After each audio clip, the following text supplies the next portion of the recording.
How everybody doing tonight?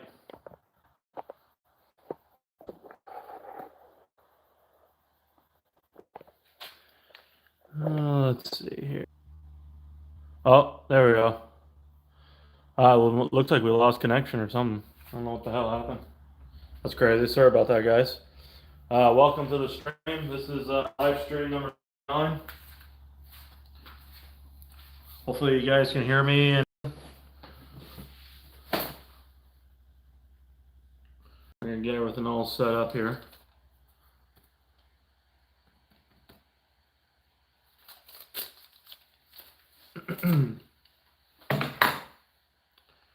Let's see here.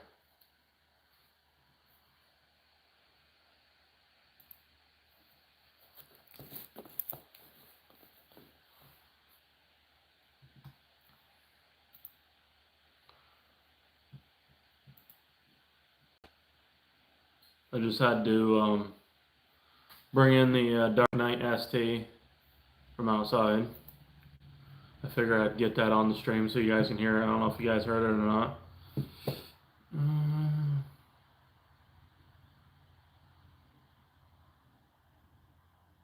Awesome. Is there any long fiber cables inside, Laura, in that TV stand? Like really, like probably 10 feet or so. I'm gonna hook it up to the computer. See if you can find any. How you doing, Bradley Beck? How you doing, man?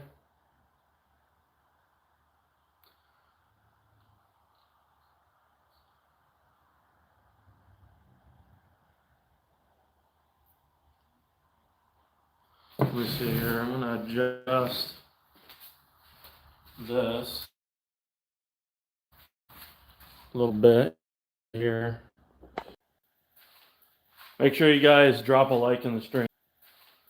Make sure you guys drop a like in the stream. I gotta mess with something here.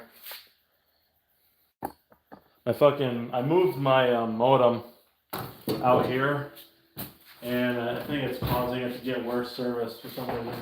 Like the booster or the extender or whatever the hell you want to call it. And for some reason it's not been acting up.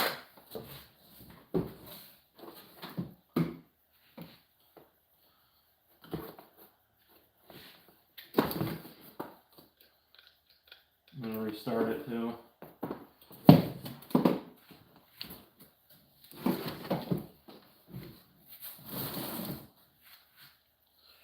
There. Sorry guys about that. Let me just fucking. I don't want to start the stream over with. It's kind of crazy.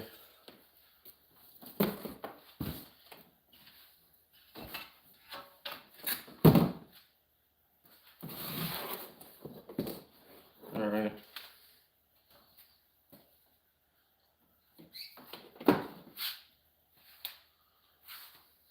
Yeah, so I have a Wi-Fi extender right here.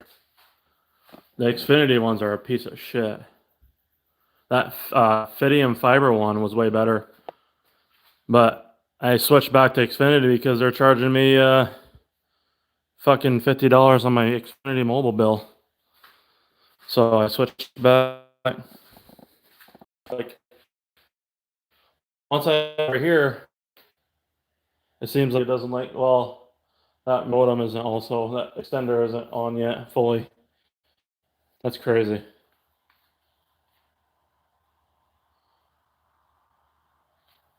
All right.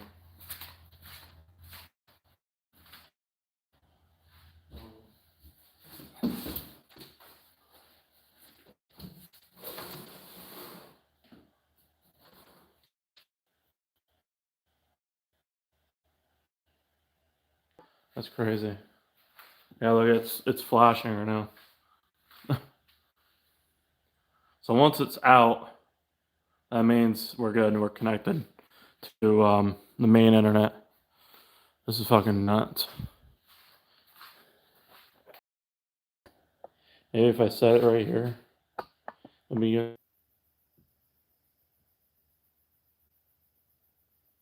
Yeah, that's crazy. Oh, we're solid now. Should be good.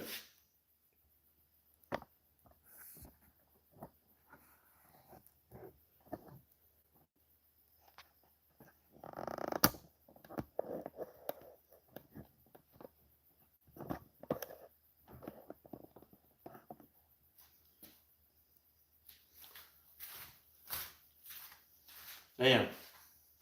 That's crazy. Yeah. The fucking service tonight is. How's that? That modem, this Wi-Fi that I have through Xfinity, it's the highest plan you can get residential around here. And that modem or the Wi-Fi extender they gave me, it's fucking trash.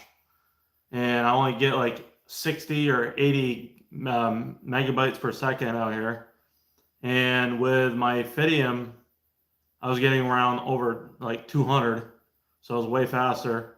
Even though it's the same speed plan, it's crazy. So for some reason, their modem reached better than the Xfinity shit. I mean, I could complain all I want about it to them, but they're not gonna do nothing because they don't give a shit. They're just greedy corporate cocksuckers. So, but yeah, did you guys catch the car coming in, like the black car? Was that on stream?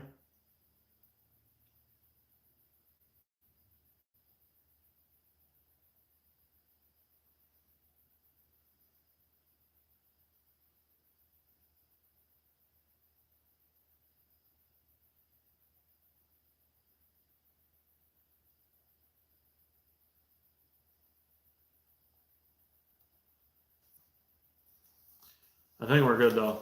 I think we're gonna be good now. So I have the Wi-Fi extender setting higher up, so that way there you get better service.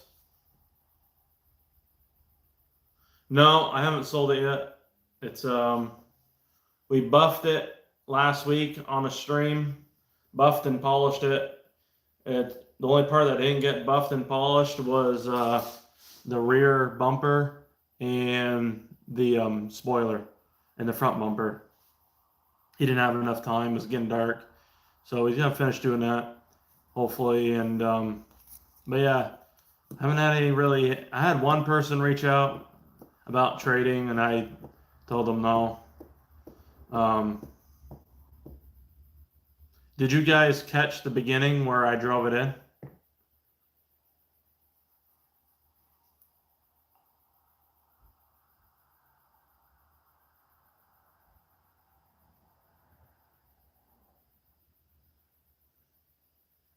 Sweet, yeah.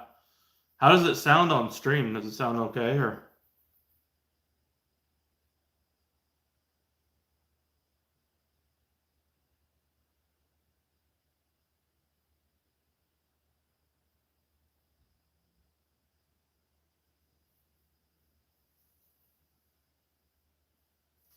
Let me see here.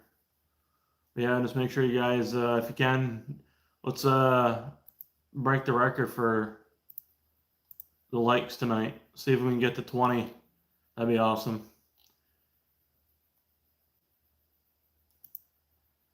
Let me see.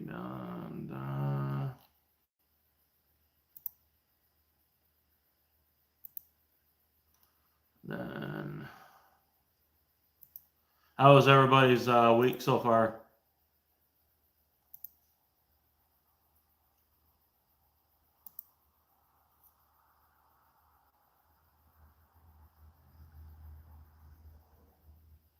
I've been cleaning the fucking garage like a madman. Cleaned it up in here really nicely. Reorganized a lot of the shelving. I sold the 4-port Ford Performance cylinder head last night. I figured why not just get rid of it. I'm not going to use it. As badass as it would be to use it, I'm just not going to be able to use it. I mean, not anytime soon. Just financially, I just can't, use it. I mean, I'd have to have a manifold made because nobody out there is fucking making them. And, if somebody is making them, you're going to have to wait, or you're going to have to pay thousands of dollars just for a manifold. I mean, for me, I'm not going to do that.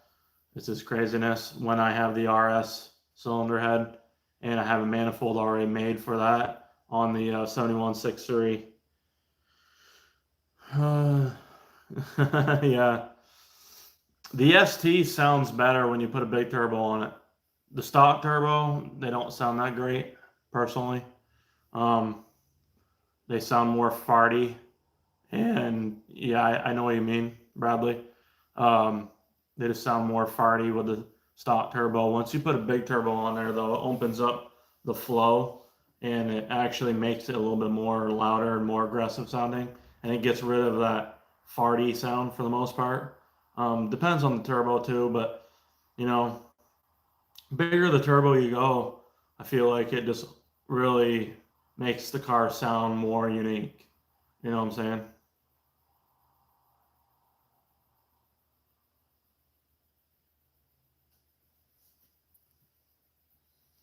I've been looking at big turbo. What is your top choice for OEM plus 350? Well, if you want a good spooling turbo and you don't plan, how you doing, Michael? If you don't plan to go past say 400, I would say a G25 550 with a 92 AR housing. And the reason why I'd go with the 92 AR is because it's such a small, it's way bigger than the stock turbo, but on the spectrum of big turbos, it's, the turbine is small. So that being said, you want the most efficiency out of it possible, and it spools so fucking fast anyways.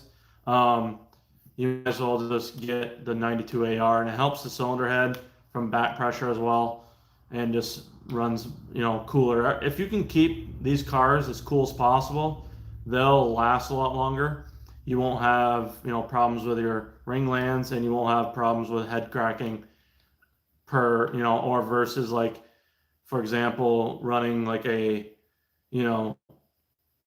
turbo, but then you don't have like a good cat or a good intercooler. You want everything to flow good and optimum efficiency. And cooler you can run, the better.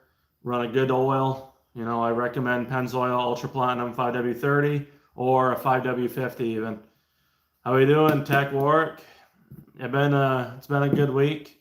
Been cleaning the garage the last couple days. If anybody needs a stock turbo, I have a low mileage 8,000 mile stock turbo. That was a spare that I had, and it's good. There's no shaft play, no play on the flapper. So if anybody's looking for a stock turbo that's cheap, I'm gonna let it go for like $250 shipped. So yeah. Glubus, how the fuck are you, buddy? This might be a dumb question, but my car is breaking up really bad. Under why don't the throttle won't go over 10 psi? My spark plug has been slightest tiny crack. Yeah, definitely. If you have a problem with your spark plugs, you get that fucking shit out of there, because you're gonna end up ruining your motor, because the ceramic pieces will crack and break off into your engine, and it could literally like cause problems for your motor. So definitely I would recommend going to Brisk RR14YS. And if you guys want, we can do I actually have one set of brand new ones I got from Summit Racing. So if anybody's interested, we can actually do a fucking giveaway tonight, since you guys have been really awesome. And we're getting close to 10,000 subscribers as well. Switch to Pennzoil Platinum, it's nice. Yeah, it's definitely better than Mobile One. I mean, there's a lot of people that love Mobile One, but it's been proven that Pennzoil Platinum is just better stuff. You know what I mean? Okay, I appreciate it. I've been having an issue after this car, and you've been having no problem, man. Just get those fucking plugs out of there. I have it here. I'll show you guys. Let's see. So here is the Brisk plugs. I don't know why Summit Racing sent them to me like this, but I guess I didn't have the box this time. But yeah, here they are. RR14YS. These are good. Up to 350 wheel horsepower is what I give it for a rating. These are going to be comparable to a NGK 6510, but these perform better. So there you go right there.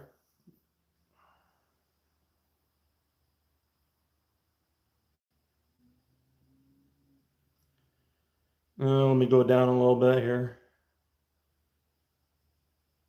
See how much bigger that tip is on there? The tip is so much bigger than the NGK. Here. See that tip?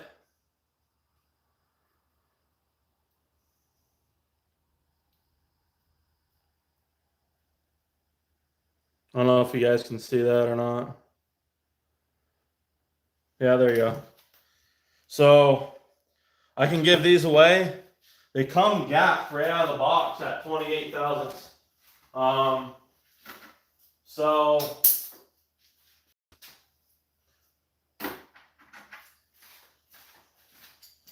we can do a giveaway if you want.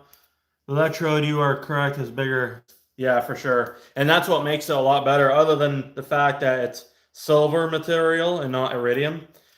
Fun fact, iridium is actually not on, like, from Earth. It's from asteroids hitting Earth and shit, like space objects. And they mine it, from what I know. Let's see here, 28 thousandths. So whoever gets these, I don't have to gap them down for you, but just let me know what your setup is and I can gap them. But they are at 28 thousandths right now. They come right out of the box at 28 thousandths. Yeah, right there. That one's about almost 30 actually, but that's about 29 on that one. But yeah, these are brand new. Brand new. Obviously, I'll inspect them before I send them out too. But yeah, we'll do a giveaway if you guys want. I mean, it's up to you. R14, yeah, YS.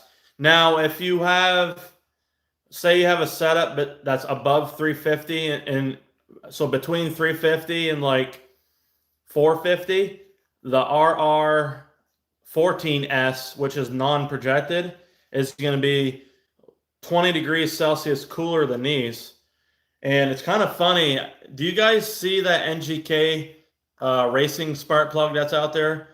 I literally noticed that they copied and pasted the information off that, a lot of that information, from the fucking Brisk spark plugs site, because it literally says the same thing. It's kind of fun. It's kind of funny, honestly. Midnight. What the hell? What did they say? How's it going, Midnight? No, not the rutheniums. I wouldn't run rutheniums in the SD. Those are made for, like, most likely a daily that I mean, I would run, the only way I'd run rutheniums and in the SD is if it was like stock, for example. You know what I'm saying? I wouldn't run it with big turbo, definitely not. Because I don't know if you know, the rutheniums on the tip, it has this extra welded piece that's on there, and that can break off. So you definitely don't want to have that.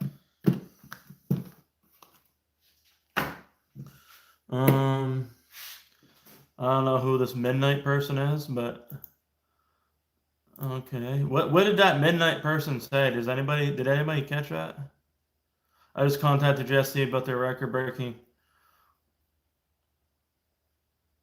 Yeah, there's a lot of people that recommend NGKs, but I'm gonna be honest with you.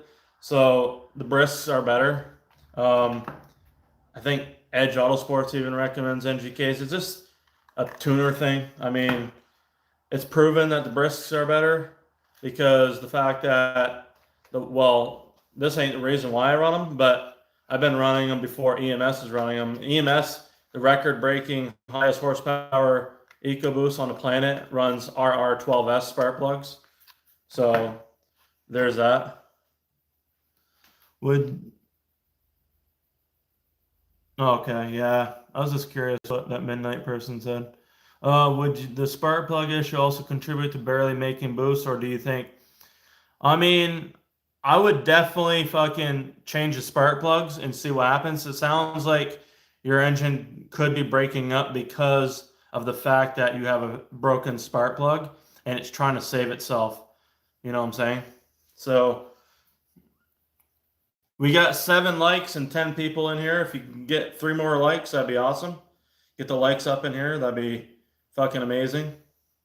Just to help the algorithm, get more people up in here, let them know that we're live, and it just helps the algorithm. So I appreciate that, guys. We're gonna have a giveaway for these brisk plugs if you guys want. So let's see here. Let's get the wheel on here.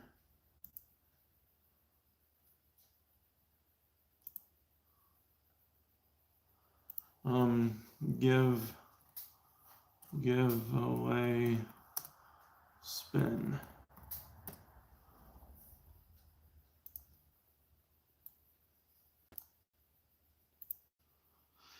I want some spark plugs. Okay, so we'll put. Okay, so we're gonna put. Who wants the RR14YS spark plugs? How's it going, Bobby? How you doing? Bradley back. Okay. Cock is a bit before you do it. What?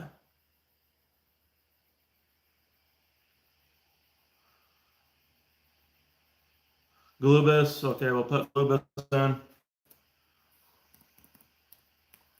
And then Tech Warwick, we'll put you in because why not? Unless you don't want them. So whoever's above 350, I would definitely not. Yeah, you're not gonna get them, Bobby. You're too high of horsepower. These are the RR14YS. I put you down, Tech. How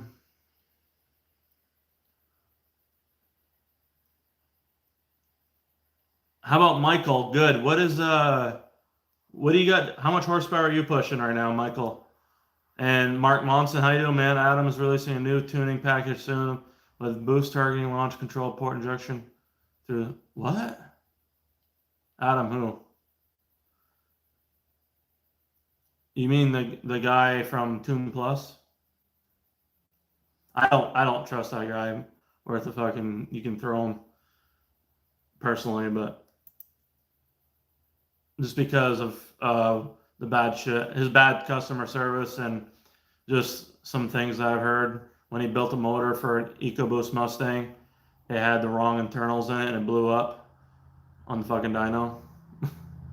So he had 2.0 EcoBoost parts in it instead of 2.3, and it blew up because he couldn't handle it. Okay.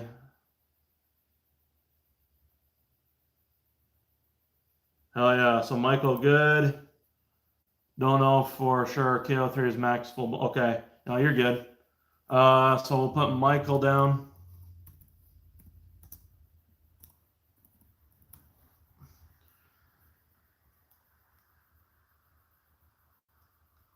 How is Panda still in business? I honestly don't fucking know. I mean, they sell some decent shit, but for the most part, I wouldn't trust them as far as like I can throw them.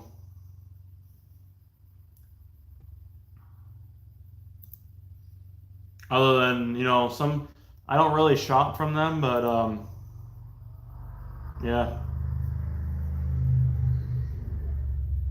Panda, yeah, they take a while to ship stuff out too. I highly recommend Elliott Specialized Performance still. I mean, he is sometimes hard to like get a hold of, or I mean, for me, it's not really hard, but um, I think his cut, like when he does get a hold of you, he'll take care of you. And if he makes a mistake or something, he'll own up to it. And he's just a one man show. He doesn't have employees like these other companies do. So you got to also remember that. And he's drag racing throughout the summer with his Golf R that he has that's tuned. And he's in Texas. So I was going to get a Panda tune, but no, fuck that, dude. Get fucking Alex. Get that night. I literally paid $95 for a flash tune for this black car, and I set it for a linear torque curve. This is fucking smooth. And I literally, listen to this, guys. So I had it, I followed, I think, TechWorks advice. So we have it set at 1500 for the high RPM set point on the cold start, and then idles down to 1100. And I literally had only one fucking misfire from the startup to coming back for probably 15, 20 miles worth of driving. One misfire on the Cobb. That's it. Alex at Stratified. So Stratified tuning. Stratified on right there. Here. If you wanna, I'll send you a link here.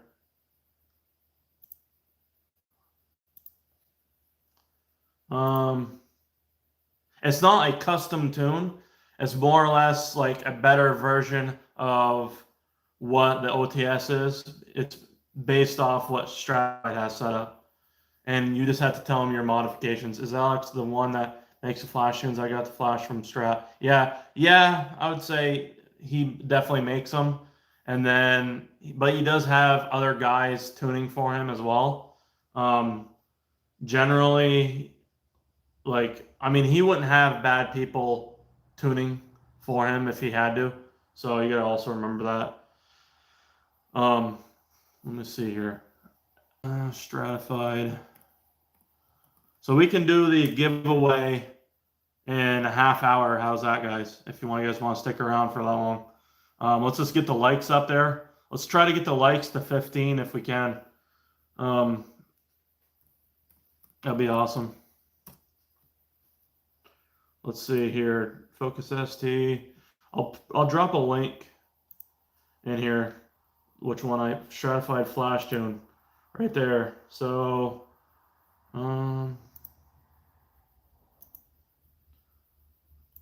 I'll just here it is. What I'll do. Yeah.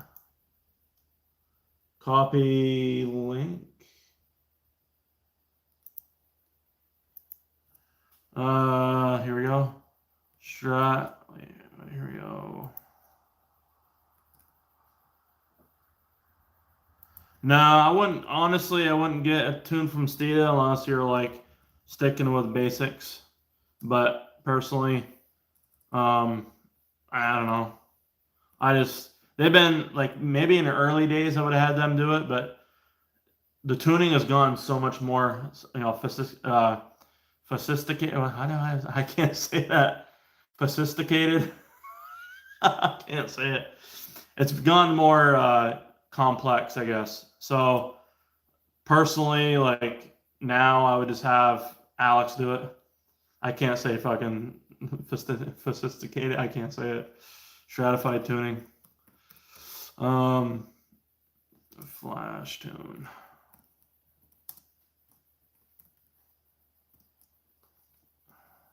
Oh. There we go. That's the one I have for the black car. And then what I did is I had so no OEM feel. So I have a you can have an option for E30, so that's $50 more. And then I enabled change idle RPM, which is what you're going to want to do, and just set it in the notes what RPMs you want. And then do no crackle. I don't do crackle tunes. Throttle mapping, I do linear. So I put it from linear. If you want it more aggressive, there's more aggressive. I I just had it more linear. Personally, I just like it that way. But yeah.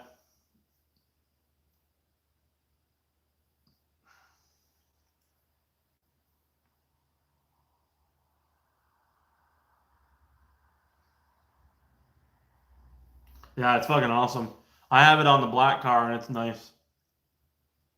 I got the high torque E30 from him and I love it. I bet you it pulls like a motherfucker. How much boost are you running? Mine is like 21 pounds of boost on this flash tune. No, I never heard of Adapt X. No. I don't know a whole lot about Monster Tune either, personally. I just like to go with what's proven. I mean, it is nice to see what other people are out there. But like, if something works, then usually it's, always good to just stay that route and just, modify as you go, personally. But yeah, I mean, you know, 2021, really. That's pretty interesting. It is E30 too, so yeah, it is gonna be, that's wild. That's great. Okay, so we got Bradley Beck, Glubus, Tech Wark, and Michael Good. Is that all we need for the giveaway? There's some other people up in here. Um, let's get the likes to 15 likes before we do the giveaway. I think that'd be pretty fair. I don't know what you guys think, but I think we do that. I mean, we got 10 people, 12 people watching. I only see 17 off mine, but I think I have a boost like, yeah, possible.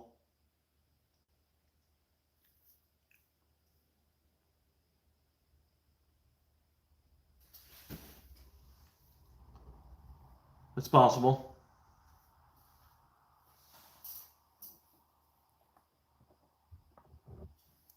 Definitely possible.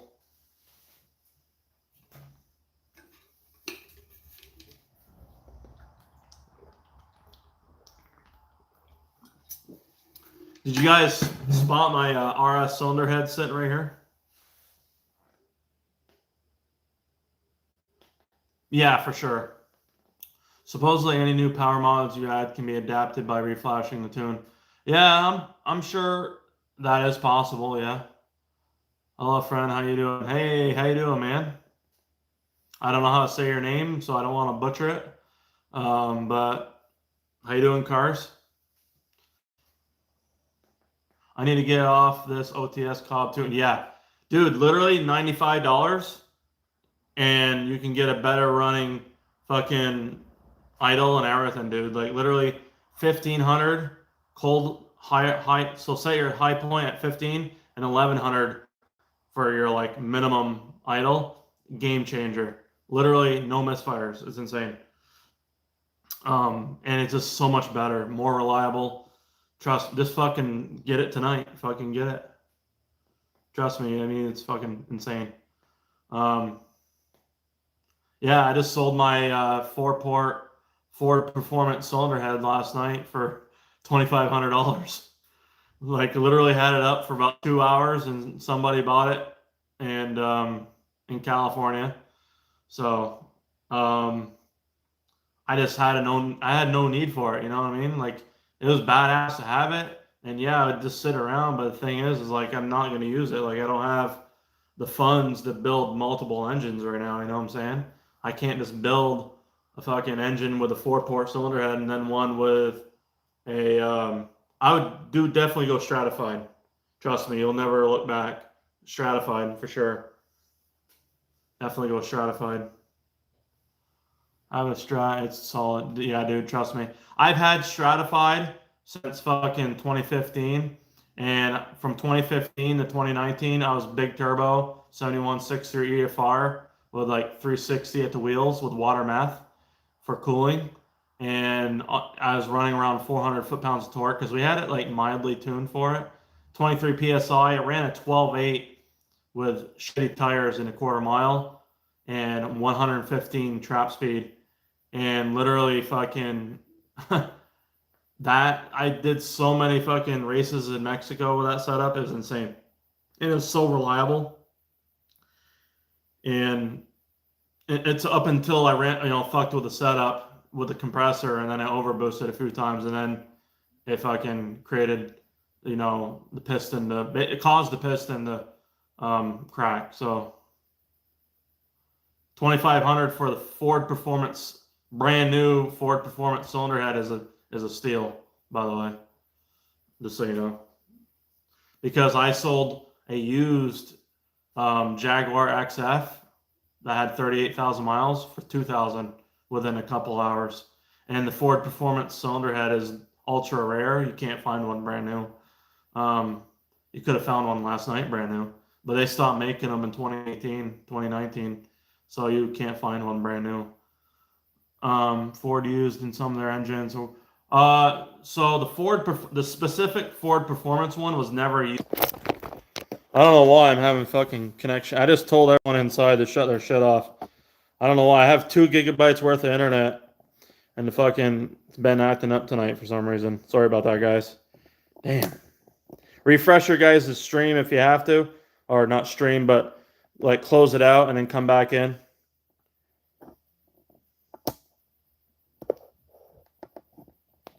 There we go. Sorry about that, guys. Damn. It's crazy. Fucking A. It's pissing me off. Give me over here, resetting my phone. The 2.3 head is this one right here.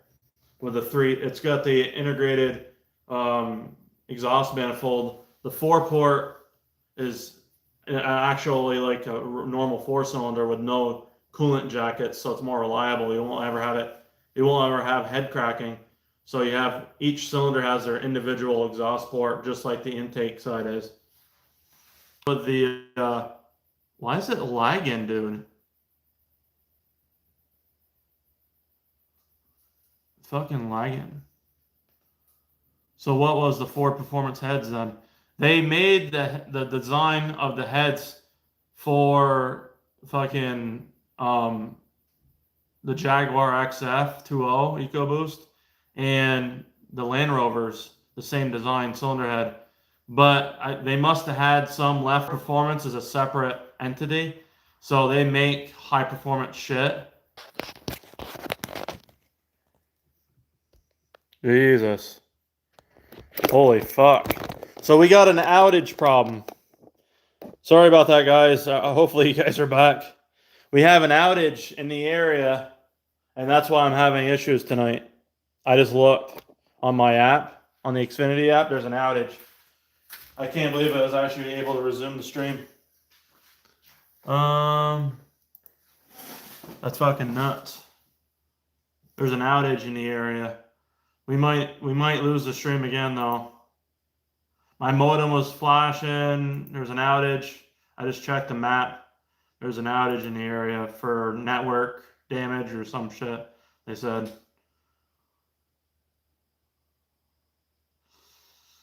Damn, dude. Did you guys hear me? So there's a network outage, I guess. And I took a picture of it so I can show you guys, just to prove it to you. I was going to post it if I lost the stream. I would have went live. It said that the restoration is going to be around 11:30 tonight. So that's in like 2.5 hours. Yeah, there's a network outage in the area. So it's affecting our speed out here. I'm only getting like I was only getting 25 megabytes per second and like 5 upload. That's fucking slow. My plan is good for 2 gigabytes. So, I mean, I have a good plan. It's just there's an outage somewhere. So it's affecting us pretty bad tonight. How's it going, Boosted? Sorry about that, guys. Fucking horrible night to stream, I guess. I don't know. I was trying not to lose the stream, though. Sup, Boosted?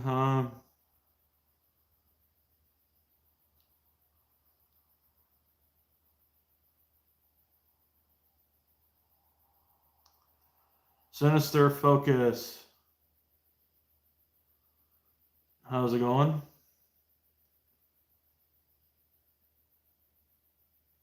Yeah, it's fucking, we lost internet. I went inside the house and I saw the modem was flashing. And I'm like, oh, fuck. So I checked the Wi-Fi, like the Xfinity app, and I saw that it's freaking got an outage in the area. I'm like, oh, that explains the problem. So if we lose internet, so just so you guys know, if we have to end the stream, we'll be back live around 11:30 if you guys are awake. It's Friday night, but I mean, hopefully we don't lose the stream at all. But the problem is it's getting so slow out here because of the outage. It's causing us to be slowed down, and so that's what's been affecting us.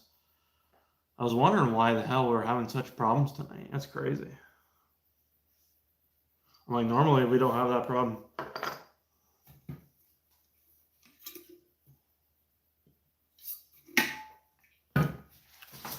Let me see here.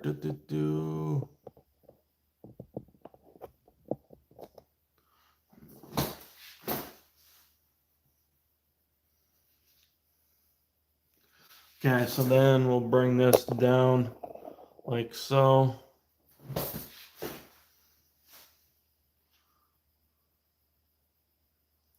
There we go. So yeah, we have the RS cylinder head right here. This is the one I'm going to be using right here. So, just so you guys can see it. And then I got my pistons and rods out. So these right here are what I ran in my car last year. These are the best rods you can buy off the shelf. These are better than the I-beams by a little bit. The boost line rods for the 2.3. So Molly pistons, boost line rods.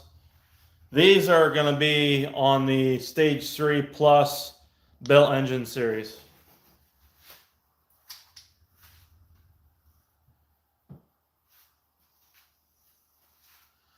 I canceled our Xfinity and went with AT&T fiber. So much better and less.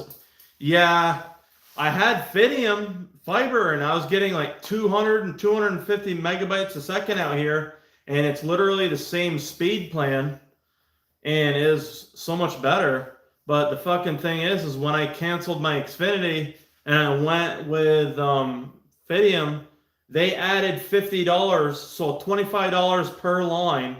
Them fucking rat bastards. They added $25 a line to our Xfinity mobile bill because we didn't have the internet anymore. So it's literally a fucking $50 more a month on top of $75.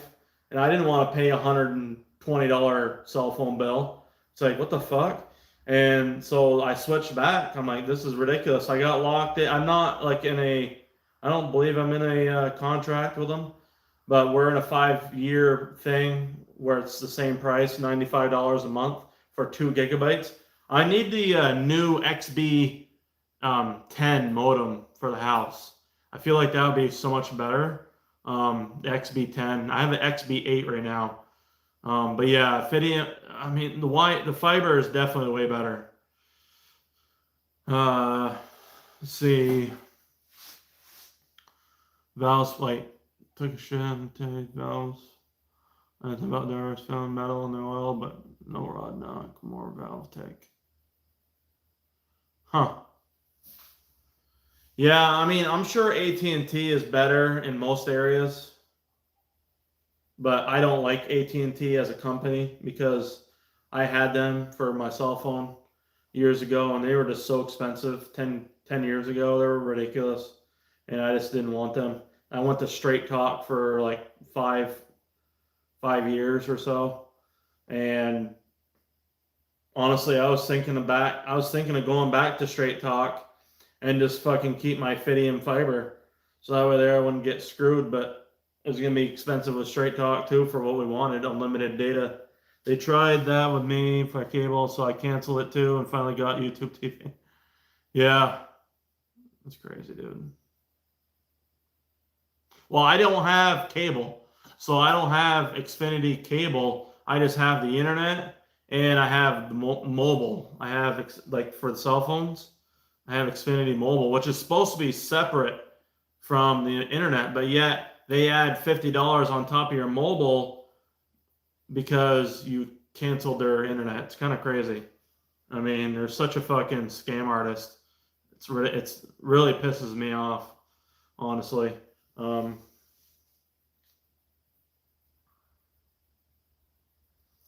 So the thing is Laura, my fiance, she wanted to keep her same cell phone number.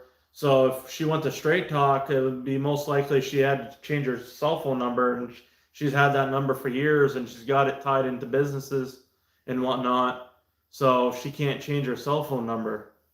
So you know what I mean? Um, I'm honestly like Xfinity. When it comes to Xfinity, as far as like fixing their shit, they're really good at it. Like I was worried about the Fidium fiber because they're what was it? Consolidated um, services or something. Well, they're called Consolidated something, the big company, and their customer service is non-existent. Like if you had an outage right now, I'd be fucked. That's the thing. They don't have 24-hour customer service for anything like that. Xfinity at least does. Um, oh really? I'm sure she could. She definitely could keep it. I'm gonna do a giveaway. So who else? Okay, so we have Bradley Beck, we have Glubus, Tech Work, and Michael Good entered in for the Brisk RR14YS brand new spark plugs that I have here. Yeah, in most areas they're gonna have fiber optic, but I don't think we don't have it here yet. Once they do, I'm gonna fucking switch over.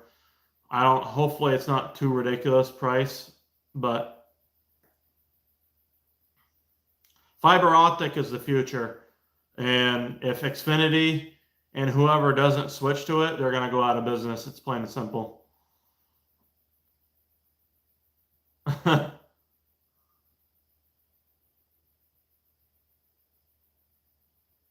um,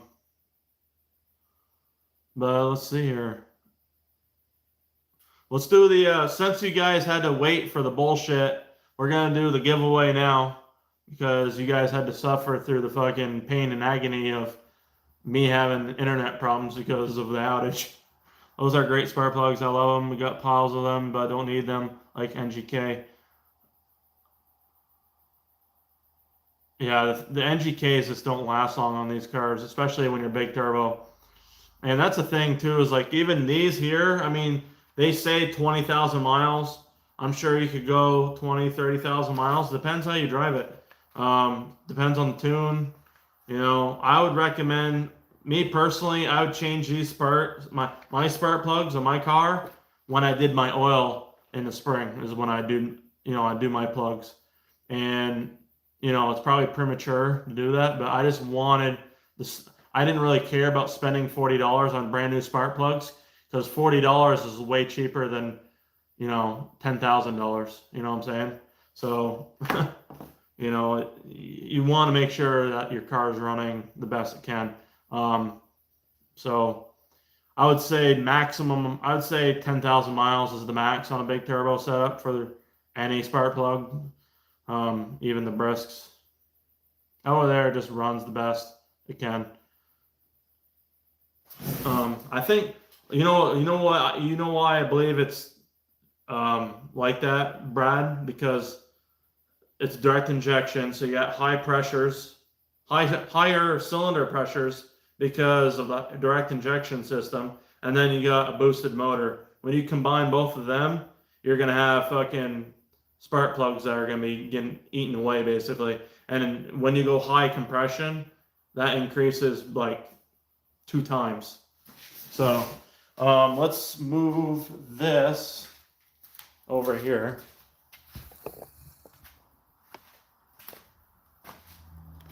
So yeah, here's The RS cylinder head. Whoops, bounced into it. Brand fucking new. I got a brand new set of rings. And what else did I get? Oh, the clips. The piston pin clips, the circlips. Got brand new ones coming. So there's the 7163 with the RS manifold. We'll run that bad boy right there.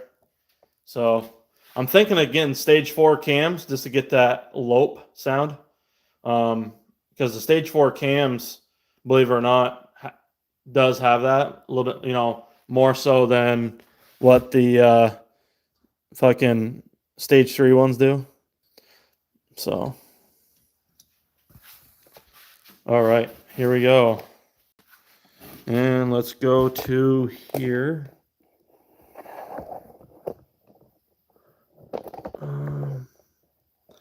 And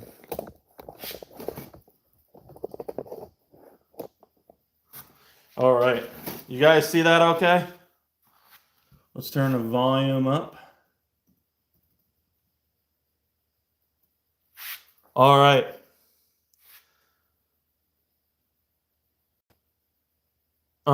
Yeah, I mean, it's better than nothing, I guess. Let me see here. I don't know. We want to make sure we can see the names.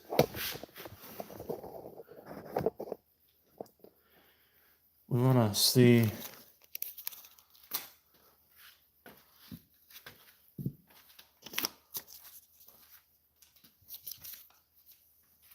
I want to make sure we can see everything here.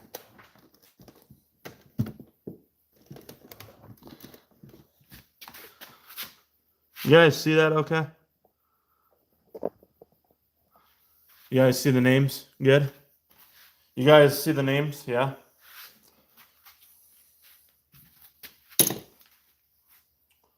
All right. Looks like we're good. Okay, here we go.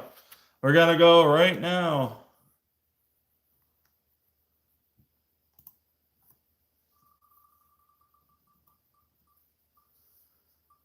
It is Tech Warwick. He wins. Tech Warwick, you won. Congratulations.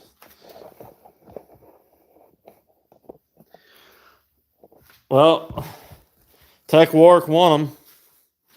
So, I guess you're going to get to try out some breast spark plugs.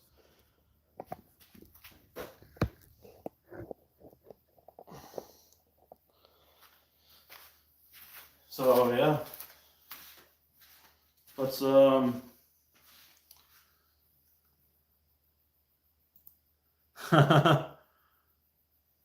Don't worry, there's going to be another giveaway for the 10,000 subscribers. So don't worry about it, guys. 10,000 subscribers is going to have a giveaway. All right, so we got Tech Warwick, you're going to have to email me your address here.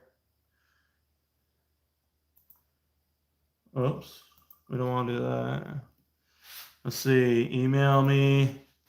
And if anybody's interested in a brand new Purge line, upgraded Purge lines, we got 3 more right here ready to go, packaged up. This batch, there's 3 left. And if we could get these sold tonight, like literally if 3 people bought these tonight, I would lower the price $10 each. So instead of being $260, I'd literally sell them for $250 tonight if 3 people bought them tonight. Just to have like a better deal for you guys.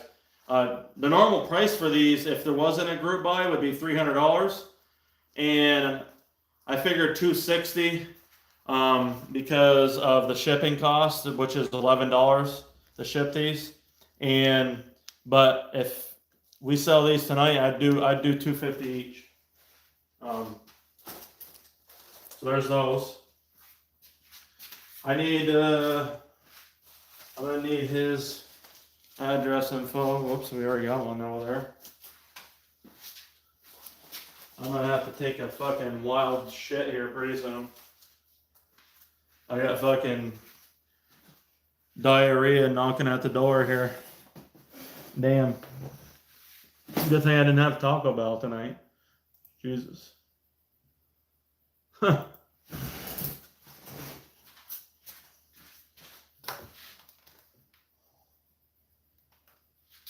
All right. We good? Let me see. Oh, Tech Work. Is Tech Work here? I mean, we want to give him a chance, right? Tech Work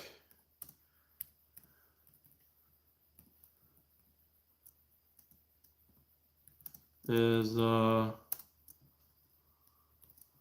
winner.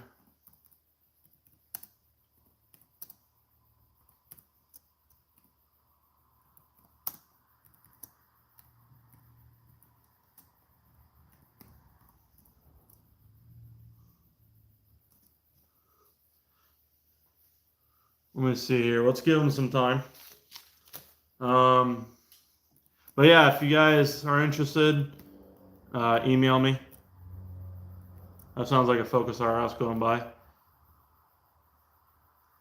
Email me at whiteblur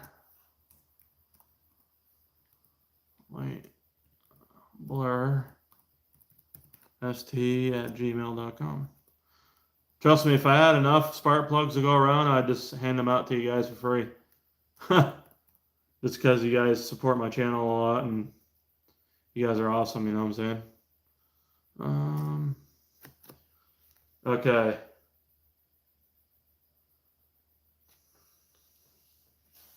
I'm going to probably gap these down to 26 thousandths. So that way there, he doesn't have to. If he doesn't come and claims them, then we'll have to obviously give them to somebody else. But I'm sure he hasn't been here, has he?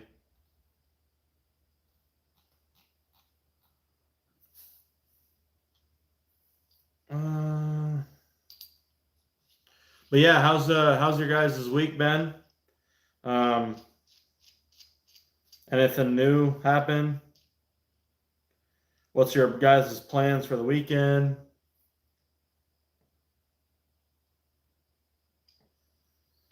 You know the deal. We don't really. Oh, we got a birthday party to attend tomorrow. I guess we got a birthday party. All right, so we got that one down. That one's down to 26 thousandths. Moving back to college, that sounds fun. Not. What how many years are you in for college? Like and what are you studying or majoring in? I guess is the right way of saying it.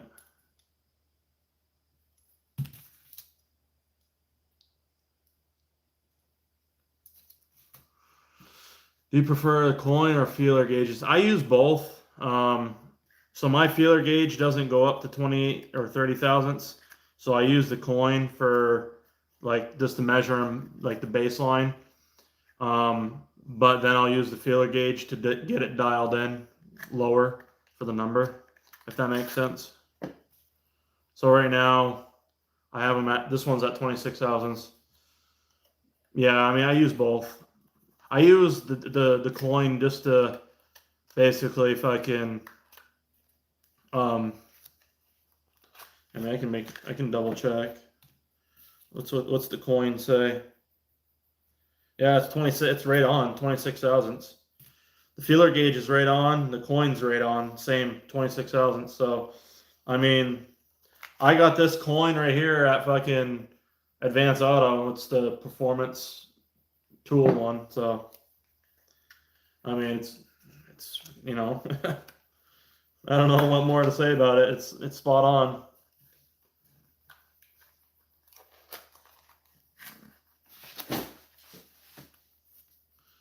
What's gonna be really spot on is my fucking ass hitting the toilet here pretty soon. That's gonna be really fucking spot on. Let's see here. That one's around 27 thousandths.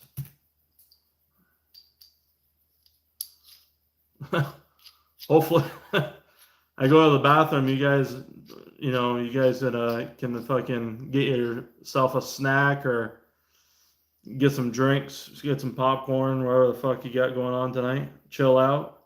I mean, the whole point of these streams is obviously to ask questions and whatnot. But for me, it's basically chilling with the boys. You know what I'm saying? Like, we're hanging out with the boys, you know? Us guys are fucking hanging out, having our fucking, brewskis together and fucking talking cars. You know what I'm saying? That's pretty much what this is. So, and you guys got questions, throw them right at me and I'll try to answer the best I can. So it's it's a win-win, and we also do giveaways. So yeah, it's a win-win for you guys, It's a win-win for all of us, really.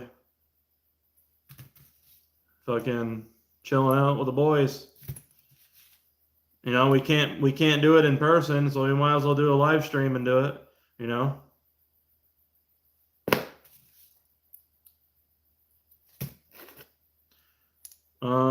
I'm just gapping these spark plugs right now, so that's why I'm looking down. Yeah, let's see here. We can actually we can do that.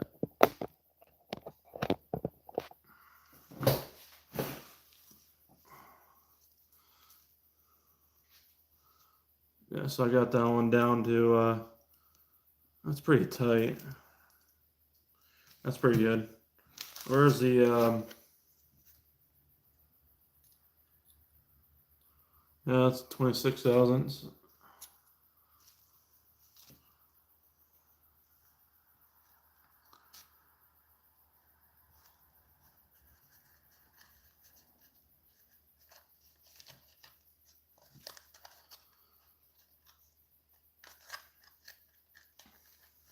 All right.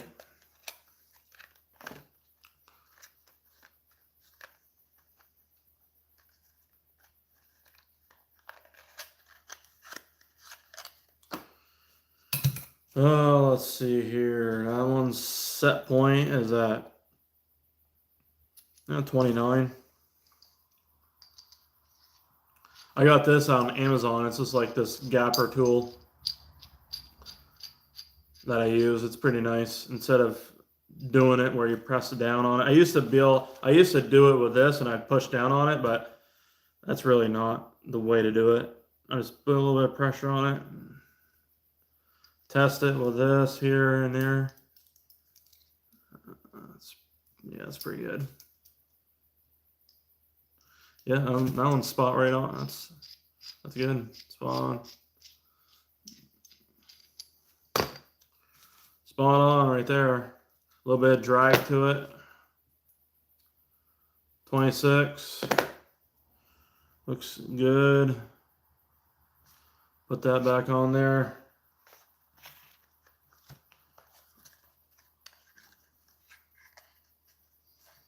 I think for this weekend, I'm swapping my AC condenser and also noted no oil getting trapped on my PCV catch can. Wait, what?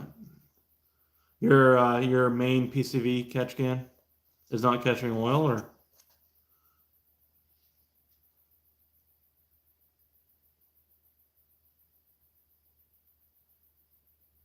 Jesus, that's crazy, dude. I mean, you don't have to remove the fucking. You can remove like the bumper and all that, and get the whatever you need to get the AC condenser out. But as far as the fucking the front clip, you don't have to take the whole front clip out. I mean, I wouldn't personally. You don't have to. Because you'll have, if you get the radiator out of the way, it's gonna be a lot easier to get to the manifold. You won't have to take the whole front clip, you know, the top plastic piece. I wouldn't take that out personally, but it's up to you. It's just extra work.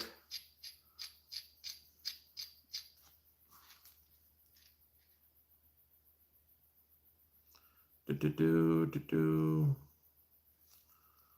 see here.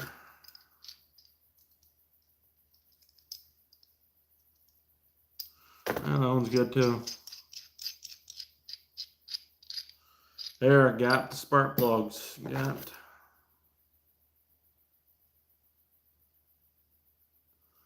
26 thousandths is pretty much the baseline for, you know, a full bolt-on, you know, stock turbo or even a big turbo.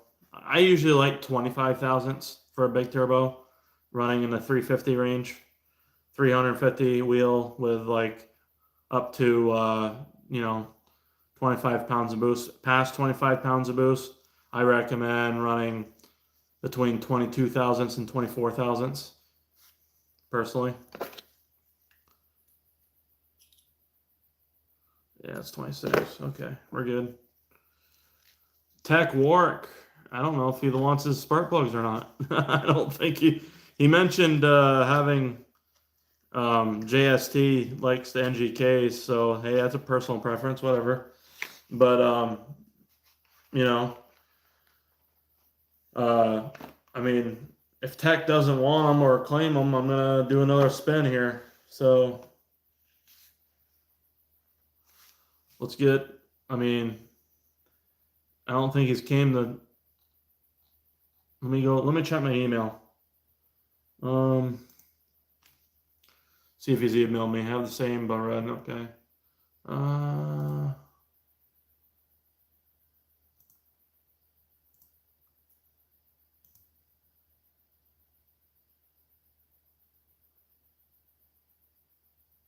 I think I'm gonna end up spending it. So I think it's only fair if we spend it. He didn't claim them.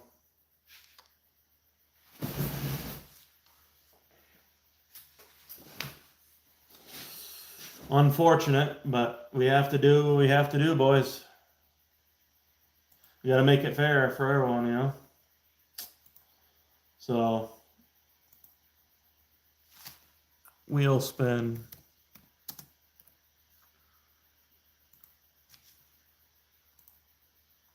Okay, so we have Bradley, Beck, and then Glubis, and then Michael Good, right? Do you want them, right, Michael? Who else wants spark plugs? Okay, yeah. So we'll just put cars for you. How's that? Or we can put your full name. We gotta set this. It'll just take me a fucking until Christmas to spell it out here, but it's all right. Let's see. What? Let's see here. Wait, are you in the United States? Because I'm not shipping these outside the United States. So, I mean, you'll have to pay shipping if you want them outside the U.S.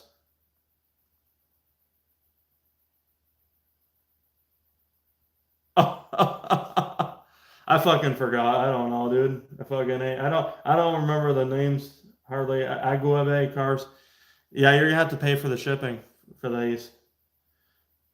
It won't cost much, but yeah, if you want to pay for the shipping, I mean, it's gonna cost quite a bit to. I will have to see how much it is. I'll let you know if you win. Also, I'll just put Alan, dude. Fucking Alan. There. Wait. Whoops. Michael. Good. What the hell? I erased her name. Dude, you should just have fucking your name on your YouTube so that way there I know who you are. I don't remember these nicknames.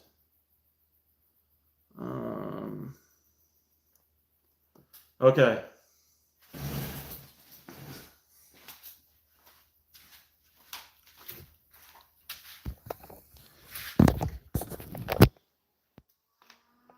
Oh, what was that? Crotch rocket. 600 cc. How many of you guys have beaten a crotch rocket with the Focus ST? I know somebody has. Guaranteed. Guaranteed somebody has in here.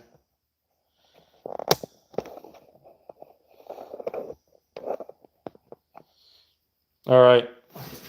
You guys see that okay? What's this trash over here? I don't even fucking know.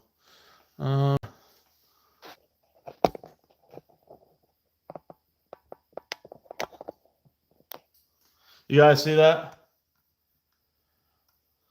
All right, here we go.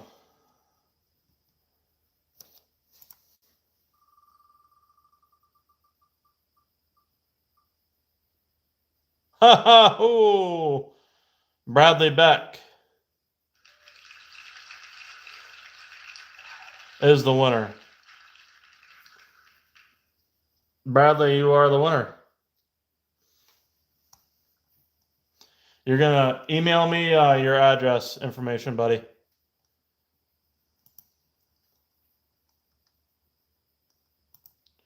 All right. You got my email on here, I'm sure, so we're good.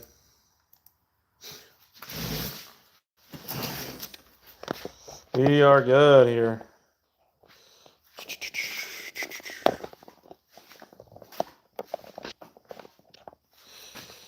Let's see here.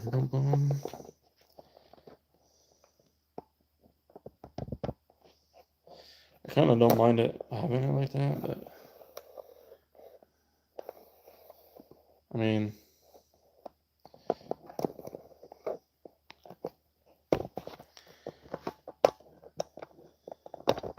oh, this fucking thing is all over the place.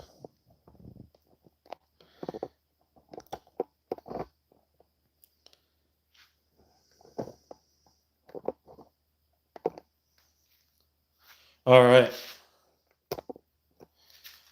Now let's plug in the phone. It looks like our internet's been pretty decent so far. Knock on wood. Jesus. Winner, winner, chicken fucking dinner. PUBG style. All right.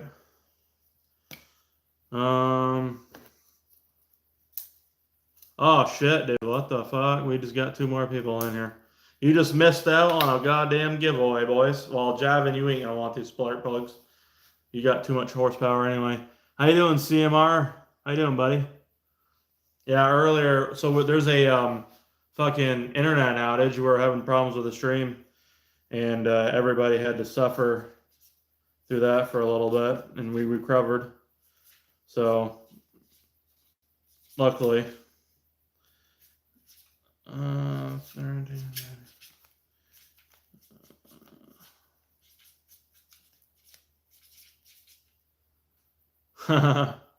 This goddamn Xfinity bullshit. I can't wait for the fiber from Xfinity because this cable crap is 19th century. Even though I have 2 gigabytes worth of internet, you really can only take advantage of 1 gigabyte because the modem in the house is not even up to date as far as like, I need the new XB10 just to handle the 2 gigabytes. So, you know what I'm saying?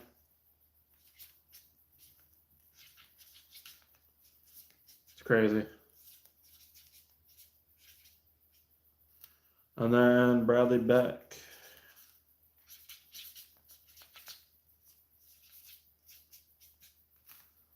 get a mesh system.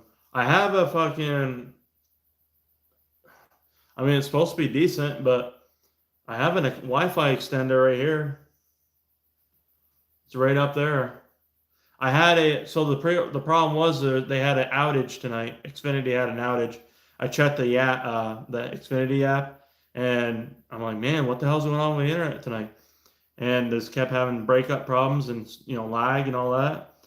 And I checked the app, and there's a fucking outage. So luckily it's supposed to be fixed around 11:30 tonight. So we have 2 hours still of that. Luckily, we're still able to even stream right now. So obviously, they're doing a good job fixing it, which is nice. I mean, that's one thing about Xfinity is they're on top of it usually for that shit. So, yeah, Bradley, can you email me? You can scroll up. You should be able to see my email.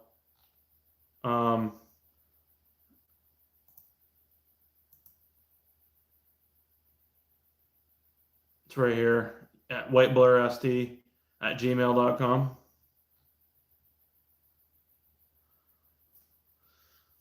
But yeah, I do need something different. I mean, for a mesh, what would you recommend for a brand for a mesh system? I mean, it'd have to work with Xfinity, I don't know. I'll have to look. I'd have to research, I guess.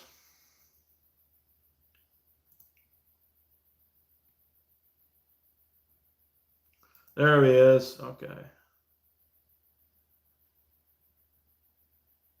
There we go. Okay. Do you have a mesh system, Javin?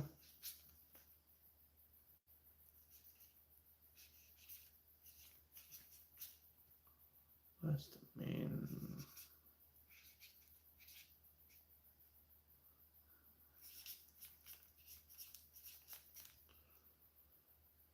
Oh, you're in Ohio? No shot. That's pretty badass.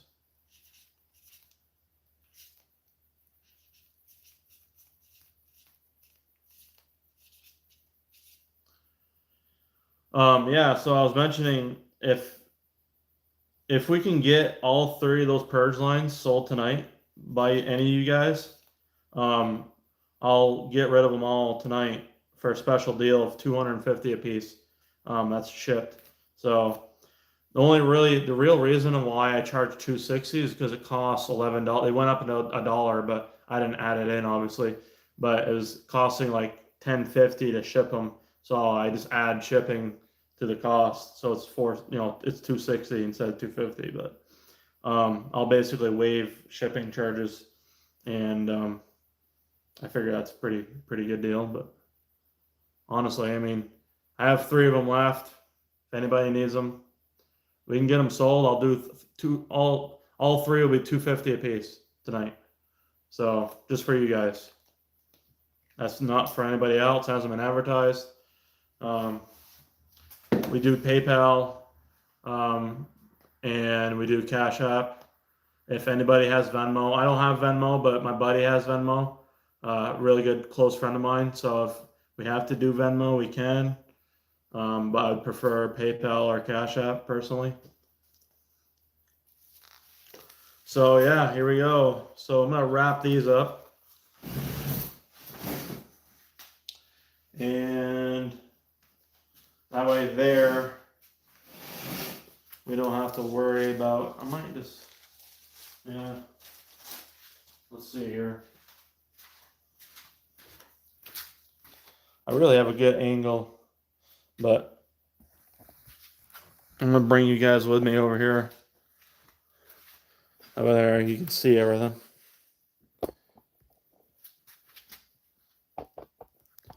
I need like multiple stands or some shit. I don't know. I need a better setup, honestly, just overall. But all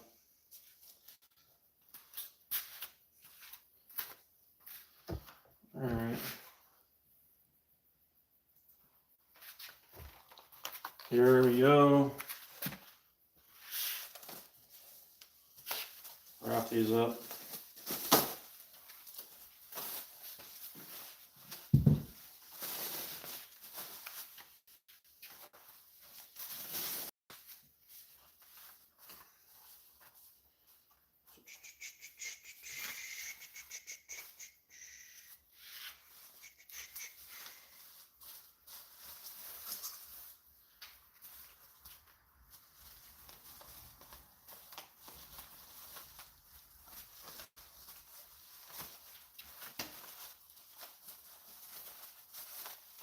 There, I think it's wrapped up pretty good right there.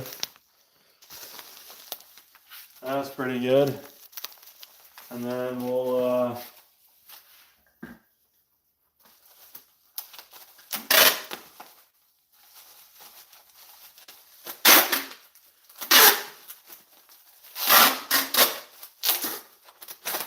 I ran out of tape. There's that.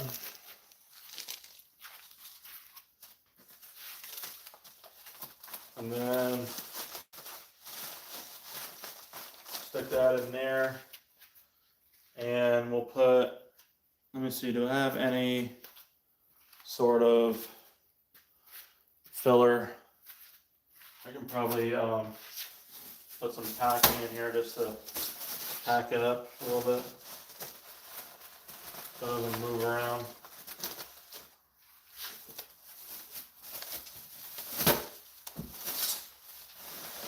There we go. There, nice and fluffy. We'll get this shipped out tomorrow morning.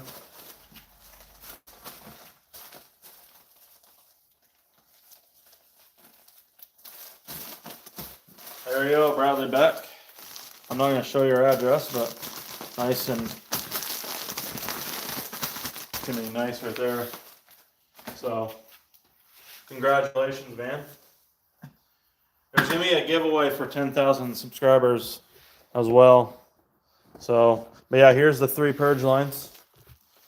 And this is my new purge line station right here. So this is where I make them. So if you guys want to check it out, that's where it is. Got my heat gun right there. These are the clamps that are removable. So it's fully serviceable. These are the clamps I use. Stainless steel clamps.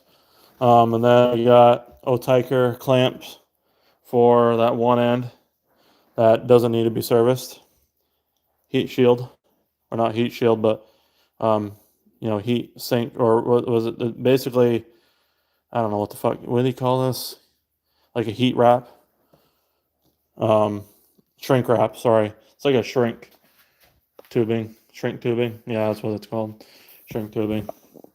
But yeah, all my purge line stuff is like right over here. I got like a whole stock of them. I got so much stock for purge line stuff right now. Look at this shit. So I literally can make probably another batch easily, but I don't want to make too many batches, like too many at once. But yeah, here's my hoses, all pre-cut. I got it covered so there's no dust getting on it. And then yeah, this is something I gotta move out of the way. But yeah, there's all that. Kind of a behind the scenes look on it. There's the RS head, brand new. Pistons. 7163. But yeah, let's go back over here, boys. Hey, if anybody wants an ST, there you go. Listen, if somebody came here with 12 grand cash, I'd fucking take it. I mean, that's a steal for this car. I don't care. Like, if I had to add a big turbo just to sell this car faster, I would literally have to add another 2 grand on top. So, I mean, that would be the only fair way of doing it, because I mean, you know what I'm saying? Like, it's got a built motor. It's already set up. So I don't really want to dictate what somebody wants to have to buy based on what turbo's already in it. You know what I'm saying? Like, it's got a stock KO3 in it, and whoever wants to buy it, if they want to put whatever turbo of their choice in it, they can. And if they want to fucking pay me to put it in, I'll do it. I don't care. It's more fucking, it's just the way I look at it. It's just more content, and I'm not losing money. You know what I'm saying? So, I don't want to lose money either. So, that's the biggest thing, is just I don't want to lose money.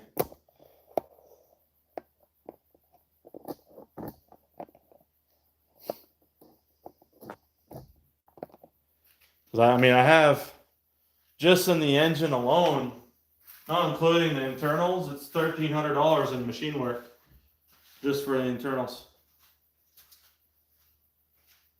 Let me see who's here.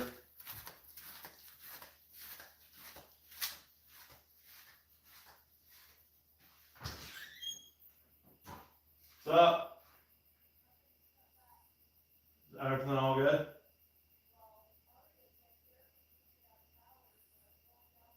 Yeah, I kept losing internet, so what's going on? A car hit a pole and caught on fire? Where? In Swan? Well, yeah, we had an outage on internet.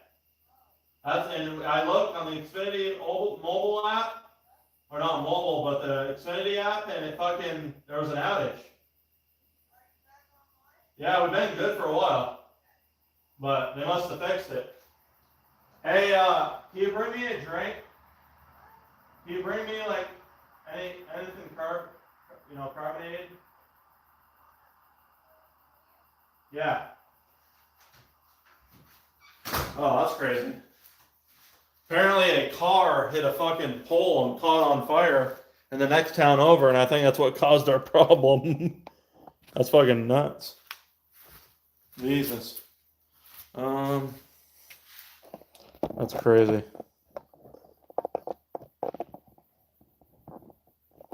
That's what caused our problem, I believe. Right there. That must have been the outage. A car hit a fucking pole, caught on fire.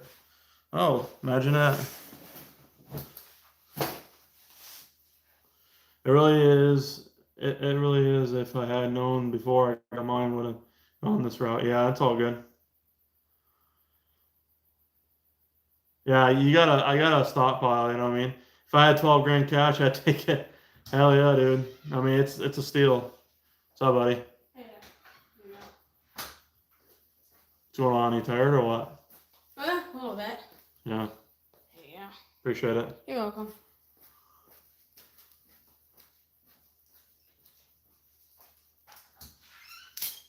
Clearly Canadian. Good stuff right here. I tell you what, if you guys have this in a store near you, you gotta try it. It's fucking good. It's not like a normal carbonated water. It's like, it tastes like a soda. It's sweet. Not too sweet, but sweet. And it basically gets rid of your soda cravings. You know what I'm saying? It's so good. Way better than normal sparkling water.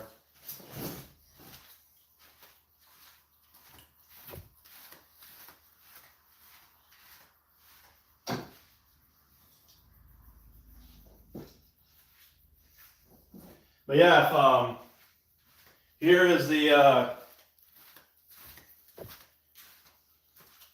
here's the spare 8,000 mile stock turbo that I have. Shaft plays good. The flappers doesn't have any movement. I have one line that's connected to it, and it even has an adapter it comes with for a 3-inch exhaust. I don't know where the clamp is. I'd have to find it, but yeah, it's fucking solid. Yeah, you just have to transfer your lines on it. It's good. So it's a good turbo. I mean, I'm swapping a 2.0 EcoBoost into the Fox. Hell yeah. That's fucking sick. You should do it like a 2.3 stroker. That turbo, the next giveaway. I mean, I don't know. I was trying to sell it for like $250, but I mean, what horsepower are you going for? Are you talking? You're probably talking to CMR. What turbo? Yeah. Yeah, Sin. I don't think I'm gonna give away the turbo. I could give it away if I don't. Okay, how about this? If nobody buys it and we hit the 10,000 subscriber mark, I'll give it away.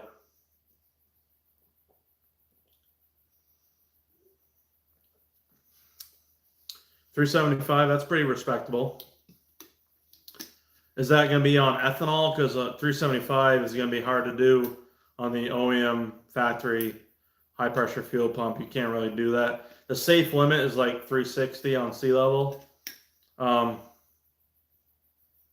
So, well, I mean, I know you're good. It's cool to throw out ideas, Sinister. I'll give it away if I hit, if I don't sell it, because I was just thinking of selling it, just, because it is worth something.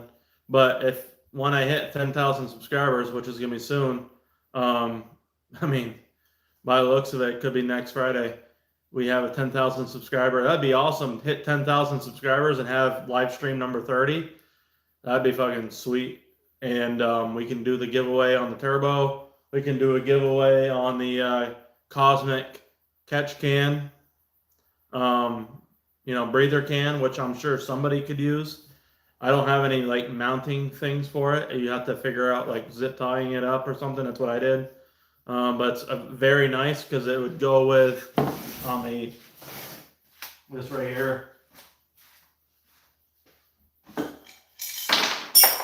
Fuck.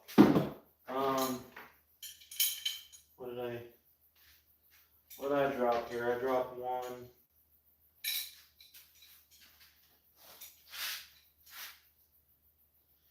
Hold on, boys. Okay. Well, so I got this here that I used for a few years. It's a Dash 10 dual port breather catch can, and you can put a drain on it if you want. It doesn't really catch much as far as draining. It's mostly just for, especially when you're a built engine or a big turbo, it helps. So you run your so on your secondary breather. So this is your main one for your PCV for going back to your intake manifold, in a catch can to your manifold. This one here, your secondary port, this is where you'd route it to this and run a 5/8 line with a one-way check valve from Damon Motorsports, the brass one, and then fucking cap this other end off. You don't need two of them in there. You don't have to have a return. Just get a Dash 10 cap and you're good. That's what I do. I just have a smaller version of this basically right now. So, but I was thinking of probably giving that away. I figured, fuck it, might as well. If anybody would be interested in that, I could do that as a giveaway. I have several willing to donate one for a giveaway. What?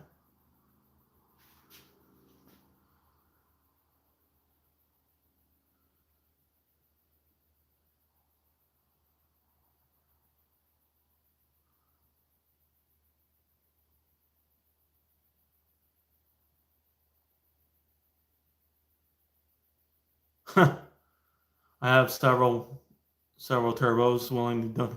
No, you don't have. I mean, you don't have to donate one. I mean, that'd be pretty cool. You don't have to though.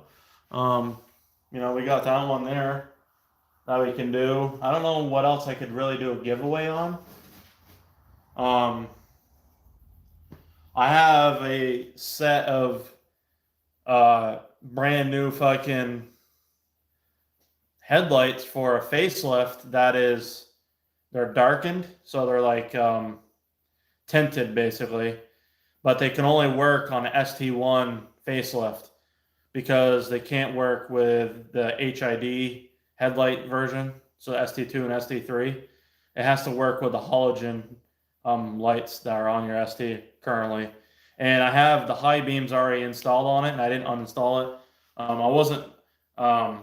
I couldn't run them on the black car because the fucking thing is ST2 and the high beams weren't working, so that's why I know that. But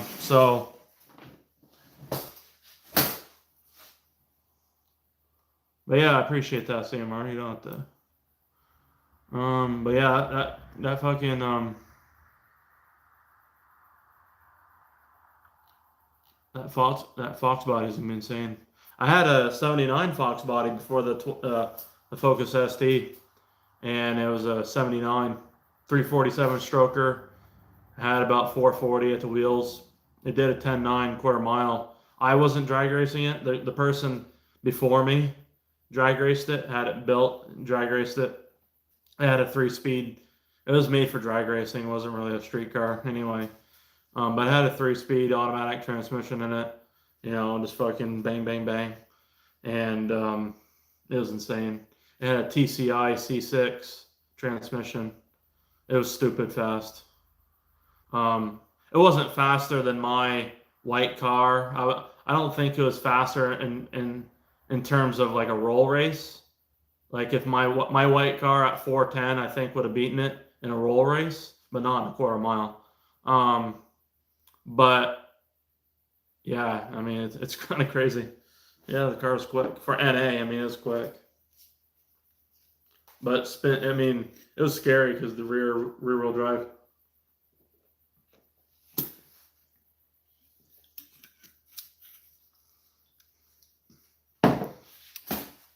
Yeah, we're on projection right now to hit 10,000 by next week. We should hit 10,000. Yeah, we're at 96.75 right now. We have gained 637 subscribers in the last 28 days.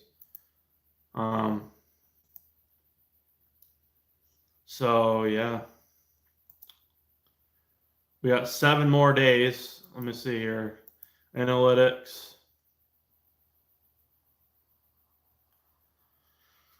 Let's see. Subscribers the last 7 days. We have gained. Holy fuck. We've gained 606 subscribers in the last 7 days. So for the next 7 days, if we gain at least another 400 subscribers, we're going to be good. Which is insane. We got, yeah, it's crazy, dude.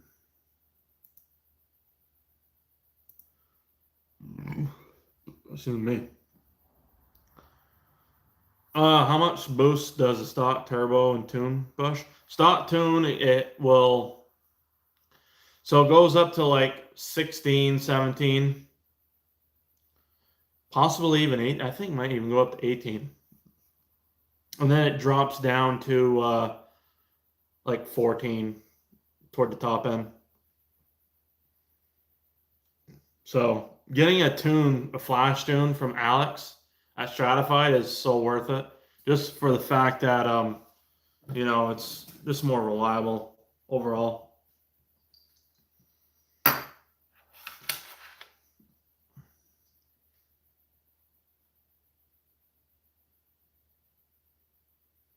I think the car is fixed, no shit. Let me put this up closer.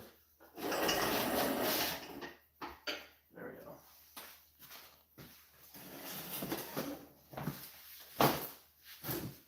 That didn't really help, did it? I wanted it closer in the shot. That's funny shit. It's like zoomed right out. It's crazy.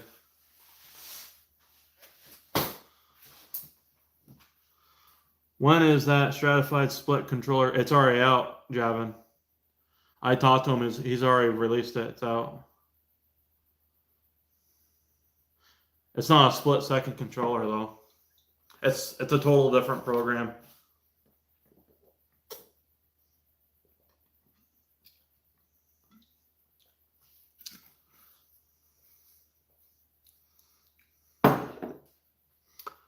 But yeah.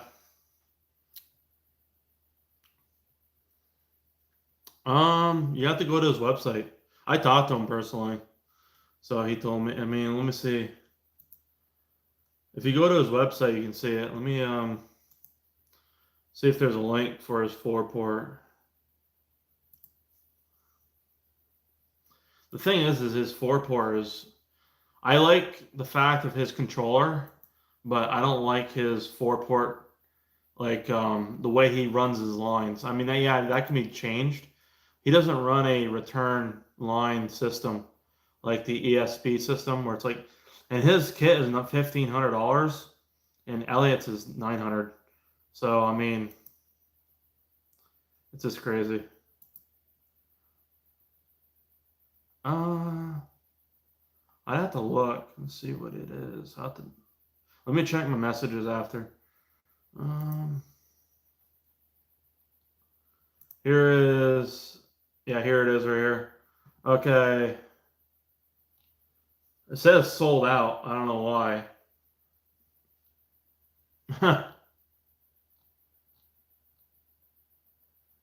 So he's calling this V2 now.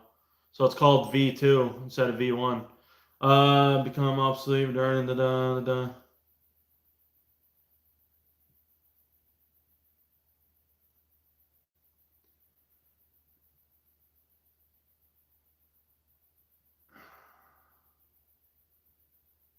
Isn't that crazy? I love how this is the thing though about his website needs to be updated. I mean, it's old information. Says full E85 OEM low pressure fuel pump needs to be upgraded past 400 wheel horsepower. That's obviously not accurate, but I mean, that's old info. That's been there for like 10 plus years. So he just hasn't updated it.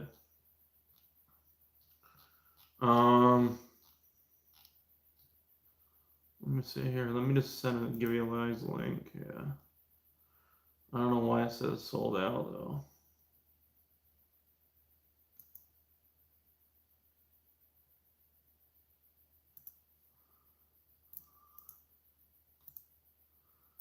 There's the you can see the new controller and shit. Let me see here. Just did 5 pulls, only 1 misfire, the whole drive. Yeah. I'd still get a like a stratified flash tune personally, just to have it run even more better. You know what I mean? Um, Let me see here. Cancel out. Go to there. Cancel that out. Then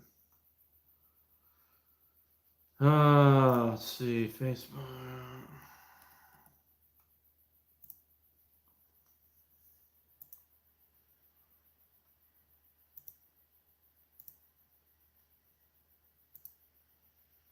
Let me see here. I have the strap. Oh, okay. No, not sorry. There's some people that don't. Some people do. Okay, my bad. Looks like he does not sell the just the controller. He probably would if you asked him. You'd have to contact him.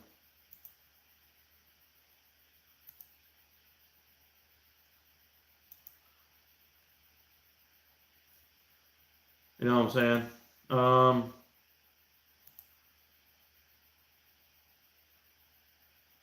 Wait, just gotta put it back on reverted to stock because it was having issues.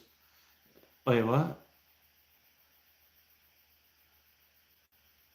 Hey, Jesse, how the fuck you doing, man? Nah, you're not dumb, buddy. You're good. I just have a horrible memory. I talk to so many people, it's ridiculous during a daily basis. So Alex is right here. It runs. It uses Tuner Studio. So his program, his new, replacement for the split-second controller for the aux fuel port. It uses Tuner Studio, whatever the fuck that is. You know what Tuner Studio is. So hell yeah, chilling with the fiance. Yeah, we got a birthday party tomorrow for my fiance's grandkids. So, can I buy just the controller? Let me see, controller and new harness.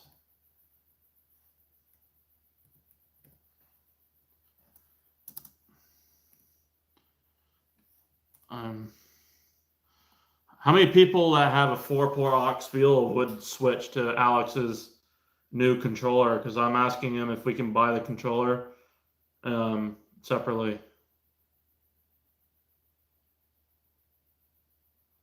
Yeah, that's true. I mean, his prices have been pretty much consistent. They've been $1,500 for like 10 years. It's crazy, but yeah. I got people on live stream asking.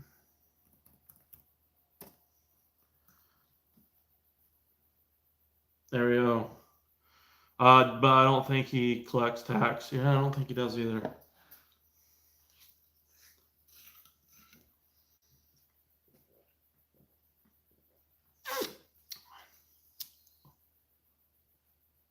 Excuse me.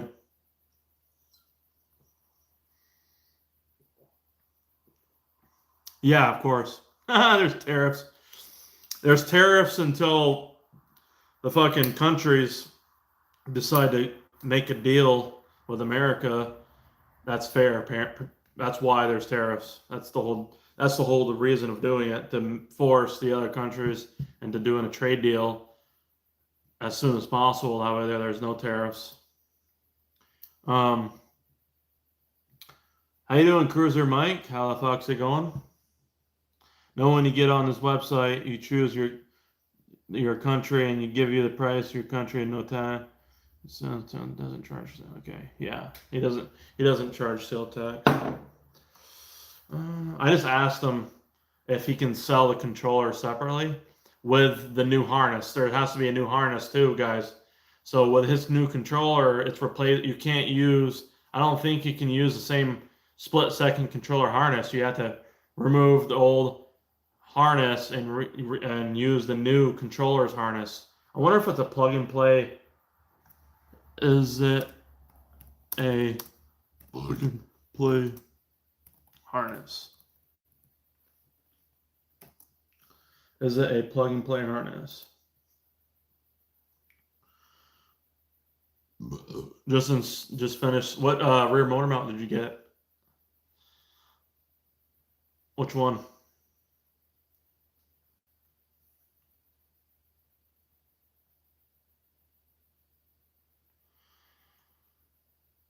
Yeah, I want to ask if it's plug and play as well. It looks like a different style harness. It almost looks plug and play. That'd be pretty badass if it was, honestly. I'm sure he could do it. He's fucking smart anyways. So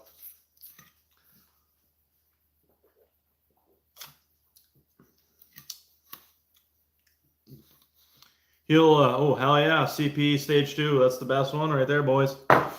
CPE stage 2 rear motor mount is the best one. Hands down. Hell yeah. My fucking hair is a mess tonight, huh? Jesus.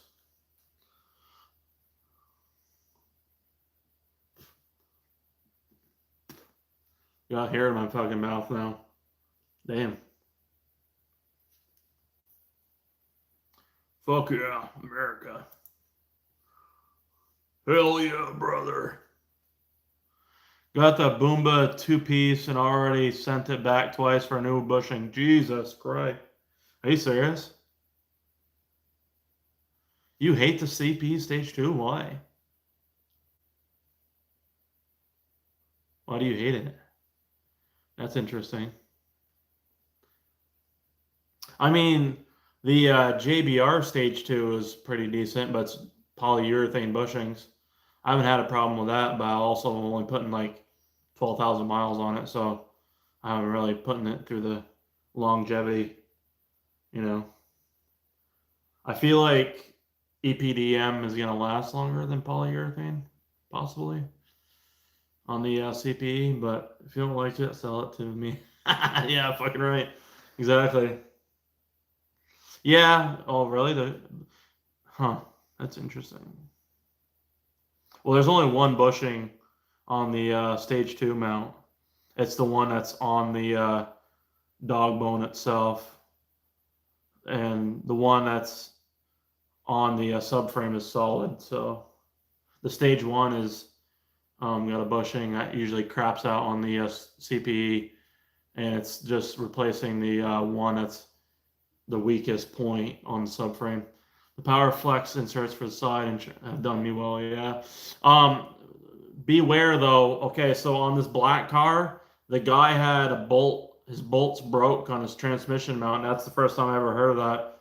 The bolts broke. So maybe upgrade to a 10.9 bolt that's like at a hardware store or something if you have one nearby.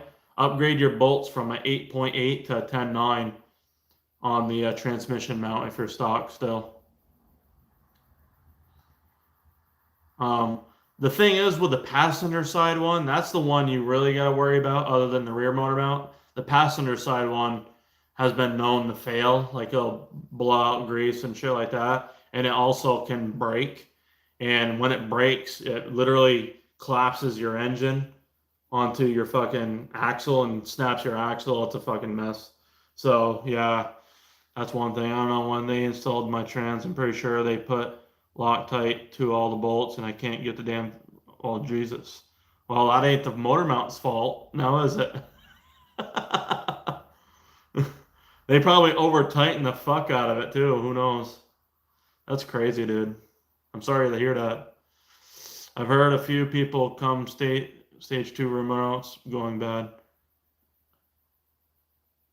Yeah, I mean, if they're putting a lot of miles on them, I'm sure they're gonna go bad. I mean, all the motor mounts aren't gonna last forever, anyways. You know what I mean? Um, it depends if you're drag racing, beating the fuck out of it. It just depends on your, where you live, if you're driving it daily, all that. I mean, maybe the polyurethane ones wear out just as fast too, though. So, I mean, I don't know.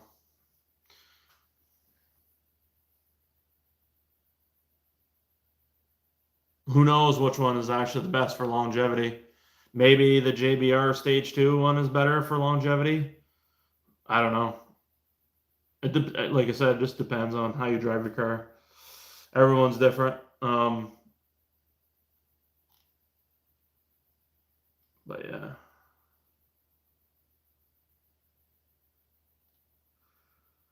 Hell yeah. Here's a good quote for you guys. Are you ready for this one?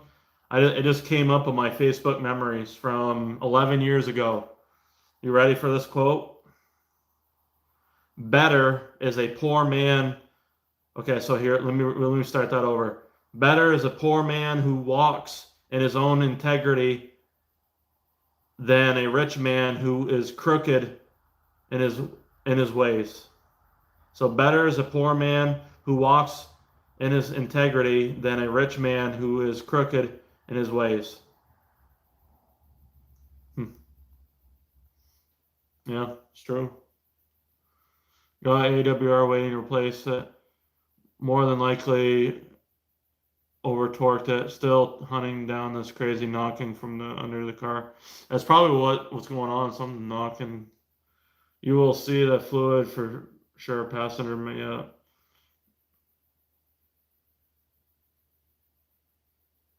Yeah, well, the JBR, I had the 70 diameter ones on mine, Bobby. The Damon ones in this fucking black car feel like an earthquake, I can tell you that. These are 88 diameter, and I got a CPE stage 2 on the rear. But I don't know. I got stuff. I feel like the AWR side mounts are probably the way to go. I have AWR blue ones, the RS. So you can get the RS ones if you guys like the light blue colored ones. Just fun fact, you guys can actually get the nitrous blue RS AWR mounts as well for the ST because they do fit. The AWR, it feels like the AWR bushings are like a softer polyurethane that is also higher quality. It's kind of like a mixture of a polyurethane and EPDM, it looks like, but it's not. But yeah, I mean, I've used all the brands too. I've tested them all out. I mean, I've used CPE side mounts, Damon for this black car, JBR side mounts. Let's see, the original CPE mount, rear motor mount, before they coated it, which doesn't matter, but TurboTech Racing, I bet you haven't tried that one yet. So the old TurboTech Racing motor mount, back when they were actually a decent company, TurboTech Racing. Did I just do the passenger mount? I think I did the passenger and transmission mount for TurboTech Racing.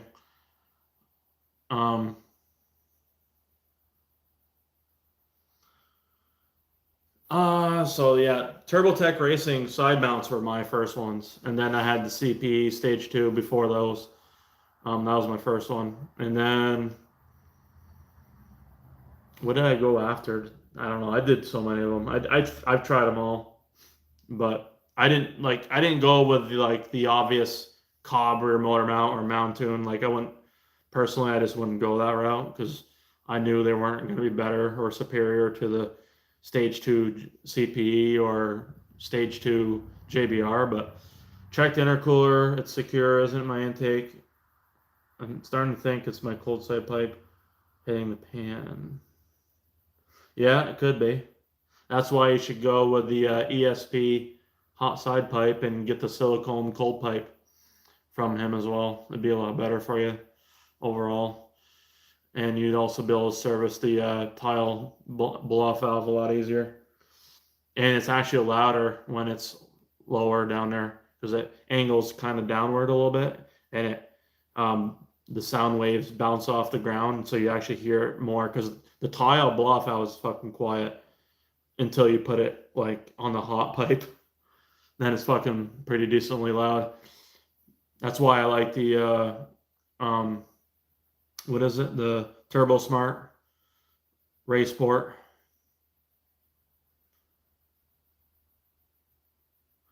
It could be your downpipe hanger. Is it you talking about the hanger that hooks up to the so that like where the 2-bolt hanger is in the back there, or the 2-bolt flange? Wouldn't be bad control arms.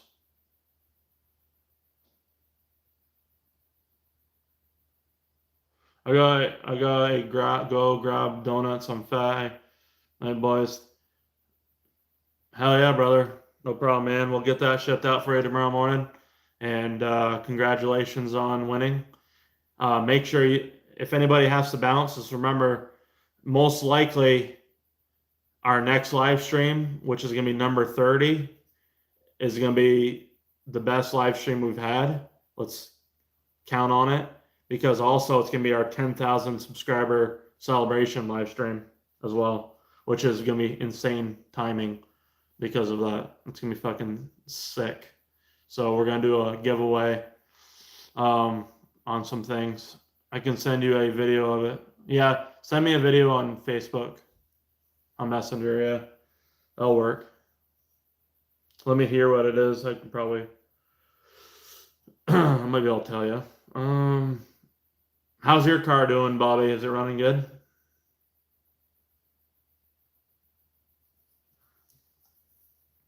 You got it back up and running?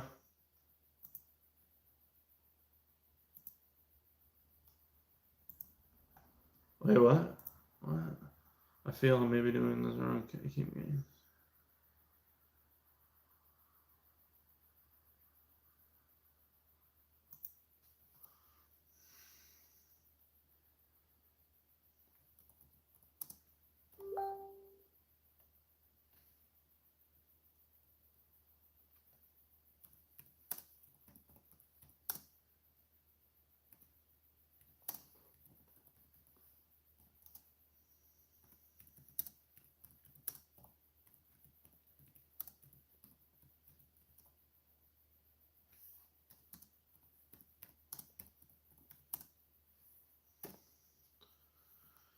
Well, let's see. Jesse sent me a message. Let's hear this thing.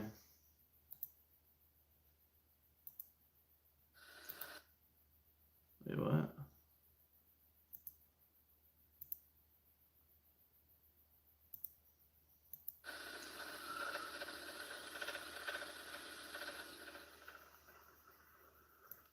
Is it running fine? How's the air fuels and stuff? Everything else good?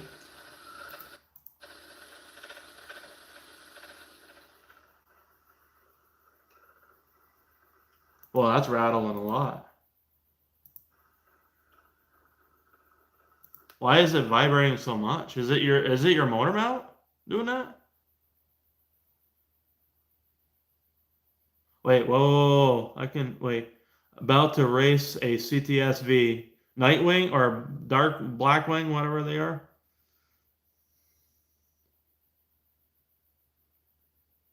He will be I will post it tomorrow. Well, send me the video. Let's see it happen. He's 750 and 650 torque. Yeah, that's gonna be a hard one to win. You might be able to do it if he's not light. It sounds like something's rubbing on your subframe, and I don't think it's your downpipe unless the bushing, if you have the stock rubber bushing and it's vibrating and it's hitting your subframe, that could be possible. But why would that be vibrating that much? It sounds like it could be your rear motor mount vibrating on that bolt because it's too tight or something, and it could have been stretched out, or I don't know. It sounds like something is rubbing against your subframe is what it sounds like to me.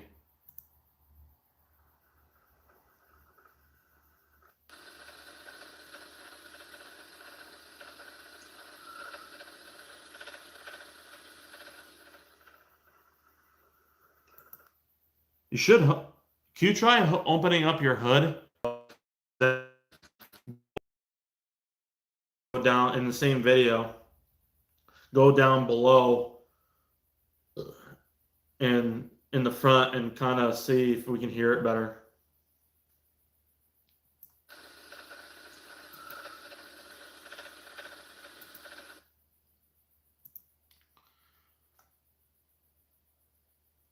Hashtag name that tune. Okay. Hashtag I gotta fucking take a wild shit here pretty soon. I can do that. Hell yeah, dude.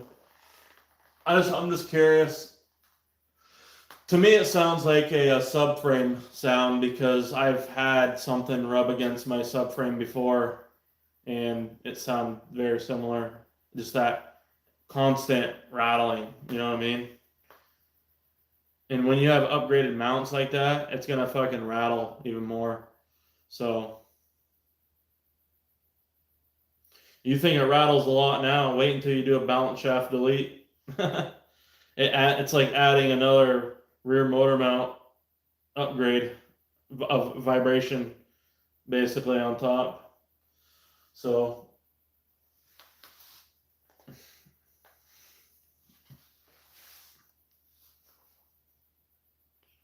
yeah, and lightweight flywheel, yeah. I definitely don't recommend a billet lightweight flywheel. When do you have to delete the balance shaft? You don't have to, but you should. I'd recommend doing it. You got to definitely do it when you build the motor. You don't have to, but you should because it's a failure point. And honestly, you can do it even with a stock motor.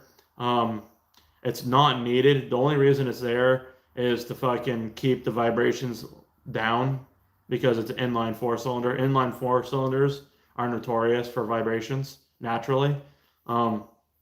So it's just there to keep the vibrations down. It uses a gear to ride on the crankshaft, and there is cases of where that gear has failed because people pushing higher horsepower, above like 400 at the wheels, for example, and they're not built engine. And when it fails, it literally locks up and destroys your fucking engine. It's insane. So it's like a fucking grenade. I only have a passenger side mount AWR in stage 2. Okay. I'm honestly gonna go. I don't know what clutch to go with yet. It's either gonna be the South Bend Stage 3 Endurance, which is rated for 500 foot-pounds of torque. I'd rather have, I don't know. I mean, as much as I hate to do it, I might have to go with the ACT Extreme Street sprung full disc clutch. That one's rated for like 560 or something foot-pounds of torque. I mean, that's at the flywheel too. That's not at the wheels, but I mean that should be plenty enough. But it's not gonna last as long as the fucking Stage 3 Endurance, because the Kevlar is the best material for a clutch for longevity. So I don't know. I could fucking the South Bend one. I could probably go get away with it, but I don't know. We'll see.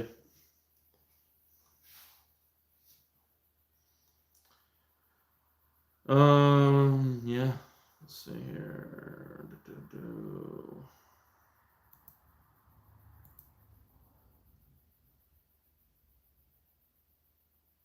Massive evacuation.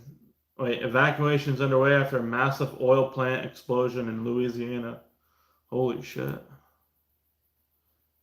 You guys see that? Tonight, dramatic images from a massive explosion at an oil plant in Louisiana.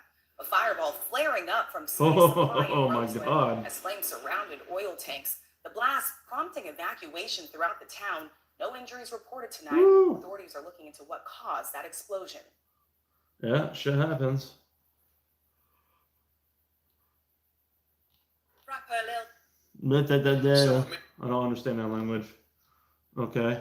All right.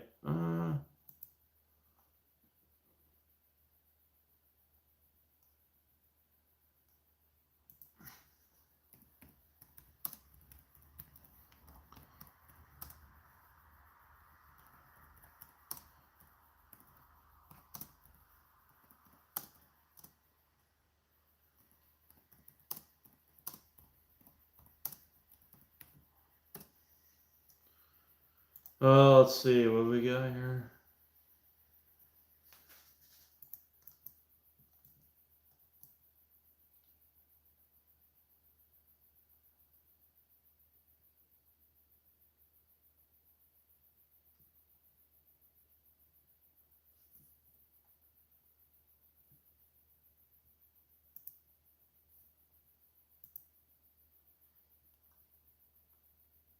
That state will be even poorer now. Nah, they'll fix it. No, it's not a big deal. It's Rife. How you doing, man?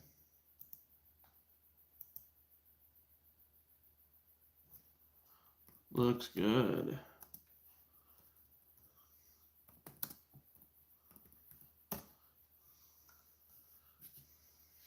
So you going G35 900?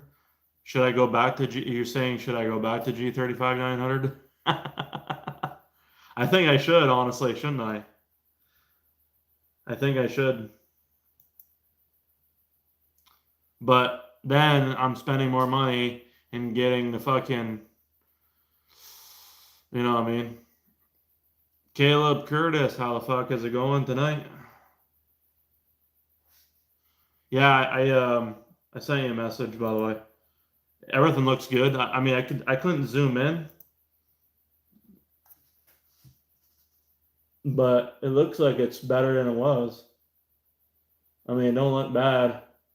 Is the top one intake or exhaust? Which one is that? Linfer, how you doing, boys? So,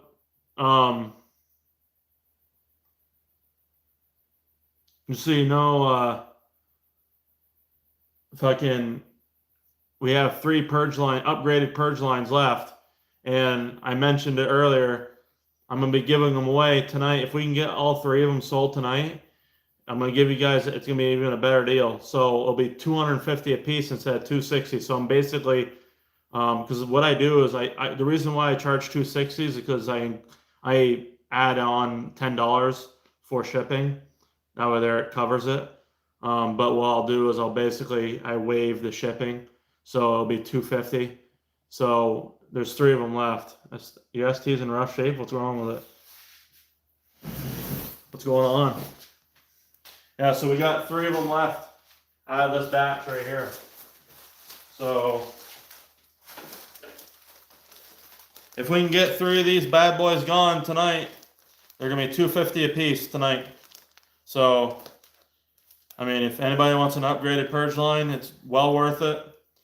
You know, it's fucking, it solves all your problems. The check valve is, you know, 50 plus PSI rated. You know, you don't have the fucking, you don't lose boost pressure by, because the OEM one will actually leak boost a little bit through the OEM line. A lot of people don't think that, but it does. And not only that, but you know, when the OEM one goes bad, you have to replace it, and it gets expensive over time. So I have a misfire on cylinder 3. I now opened up for about 40 psi. I'm like, ooh, yeah, you're done. Yeah, that engine's done for, buddy. I have a piston right here that had 100 psi of compression. This one right here had 100 psi of compression, and when I took the rings off it, a chunk of it came off right there. That's 100 psi of compression, this one right here. While it was held together with the rings on. I took it out, and luckily the block was fine. The block is right there. It's my original block. But this happened because I overboosted, and it was a great setup. It was very reliable, had water meth and everything. This was from 2015 to 2019, and in 2019, I lost compression. And during that time, I reached out to ATP to test out the G30 770, and because I wanted to try it out, and nobody was selling them, they haven't even released it yet. They didn't even sell the G30 660 yet, and they said, "Oh, it's not gonna fit. It's too big." I'm like, "Trust me, it will." And I bought it, $3,000. Mounted it up, and fucking, I was the first to test it out, so I was pretty badass. So I did that testing while my engine was down in 2020, and it kind of set the pathway for everybody running G30 770s now. So that's pretty cool. But yeah, they gave me like $500 because of that, which is, you know, whatever. You know, I it'd be nice to have fucking some sort of fucking something out of it, you know, but hey, I did some, you know, it helped you guys out, but so I need a scope. See, yeah, I mean, yeah, you definitely should see if I'm sure there's going to be a little bit of scoring. Depends on how bad it is. Usually when it's that low, below 100 psi, it usually means something broke apart inside the engine, or it's really fucking bad, like it just had to break apart somewhere to leak that bad. Possibly. I mean, you're still building some pressure. I mean, it's still 40 psi, but still, it's not good. But you might be, if there's some scoring and it's not horrible, you can get bored out for 88 millimeter pistons. I'd highly recommend watching the Stage 1 built engine video that he came out with a month ago, the 2025 edition, and probably just go that route. I'm running G30, my SVO powered Fox Coupe. The turbo is a beast. Yeah, it's fucking ridiculous. I put the, when I tested the G30, could it be a valve? Highly doubt it. It's very rare if it's ever a valve. So that's like saying, well, the white smoke coming out is a head gasket, and a lot of you know, people that don't know these cars as well as I do, or some other people, think it's a head gasket when it's actually a cracked cylinder head. 99% of the time, it's fucking a cracked cylinder head when you have white smoke coming out. It's not a head gasket, because these cars don't have, the STs don't have head gasket issues. The RS did early on, but yeah, unfortunate news. But it'd be a good idea to probably, I mean, see what's going on with your block, but if it'd be better, get a fucking spare block and build that one. You know what I'm saying? Get like all you need is literally Cali's H-beam rods. I mean, go watch the video, but Cali's H-beam rods from Summit, $420. Get some mainly standard duty pistons, Those are $750 on Elite Race Fab. And then, get 88 millimeter because you're probably gonna have to get it bored and honed anyway. You can definitely hone, but you're probably gonna want to get bored. And then get some ARP 2000 head studs or 625s if you want to have higher capabilities. You don't have to go cams if you're not planning to go past 500. Run OEM main bearings that are in there. They are very stout. They don't wear very good unless you didn't ever change your oil on time or run shitty oil. I highly recommend Pennzoil Ultra Platinum.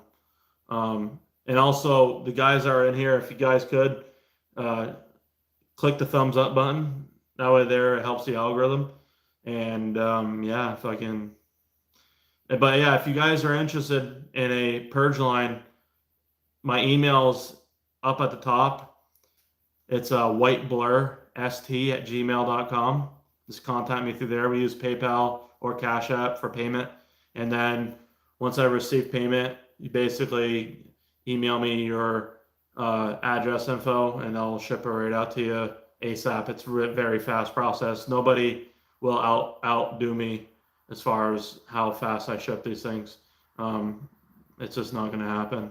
So my willingness to work is like just to get shit done is higher than the average person for sure. Like I'll stay up all night getting these fucking things done just to fucking, so, but yeah, like they always say, persistence prevails when all else fails. That's basically what I am right there. Persistence prevails when all else fails. Hell yeah, man. How long have you been subscribed for, and what's done to your car? See, that's the thing, is like everybody that drops a like in here, we get new people up in here, and fucking, basically we're just chilling with the boys. This is what this live streaming is all about. We're just chilling, hanging out, and you guys can grab a drink, snack, or whatever, and ask questions.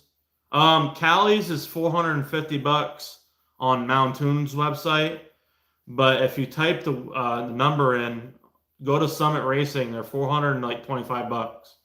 And then it's free shipping, so they're like 420, 422. I can send you a link. Hold on. Here's the rods right here.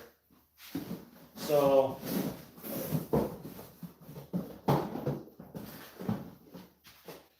here's your basic fucking build right here. So here's the pistons that I use for the black car. So that's the part number. I don't know if you can see it.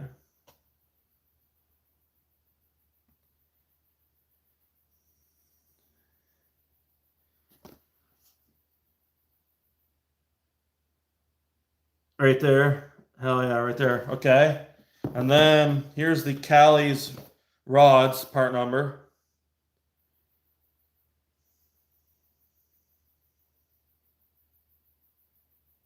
So punch in C24102 in summitracing.com, and they're going to be the cheapest you can find. And also the ARP head studs. These I recommend getting at Summit Racing. They're never out of stock. And the ARP cam bolts as well. 1515407. These are ARP 2000 head studs. It says 2.34 cylinder, but the 2.0 and 2.3 use the same head studs. So, and the same crank bolt, cam bolts, some of the basic stuff. Cam bolt number, hold on a second.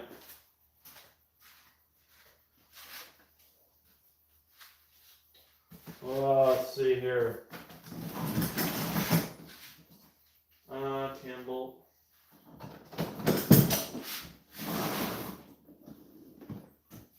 Let me see here.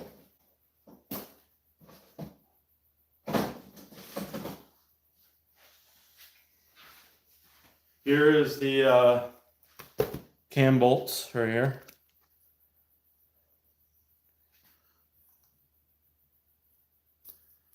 There's the cam bolts. You get those at Summit Racing.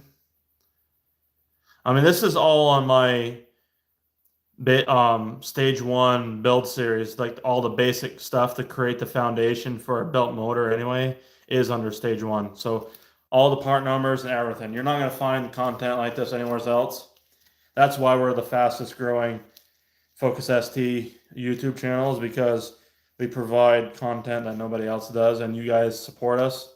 And it's just fucking, it's awesome, guys. I mean, you know, honestly, it's just crazy. So, Molly head gasket. These are only like $40. They've been going up in price, probably because of tariffs. There's the part number. It's a OEM Ford head gasket. It says Ford Motor Company right there. Rock Auto. Get this at Rock Auto. All you have to do is literally go under, so type in your Focus ST. I recommend typing in 2013 because you find more options. Go under engine, then go under cylinder head gasket and find the Molly one, and that'll be the part number right there. And then also, while you're at it, get the Molly valve cover gasket and timing cover gasket, all that shit. No problem, brother. Yeah, just email me anytime. Like I said, I got Purge lines, upgraded Purge lines. You know, they're fucking selling like hotcakes. We've sold a few of them. I think we sold like 3 of them this month so far. So, doing pretty good.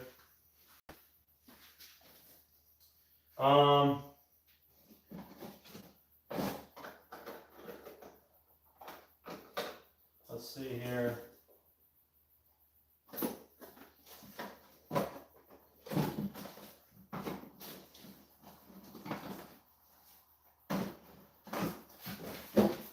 If anybody's looking to replace their bearings, these Molly Clevelite bearings from Rock Auto are pretty good. They fit the Speed 3 as well, but they're for our cars.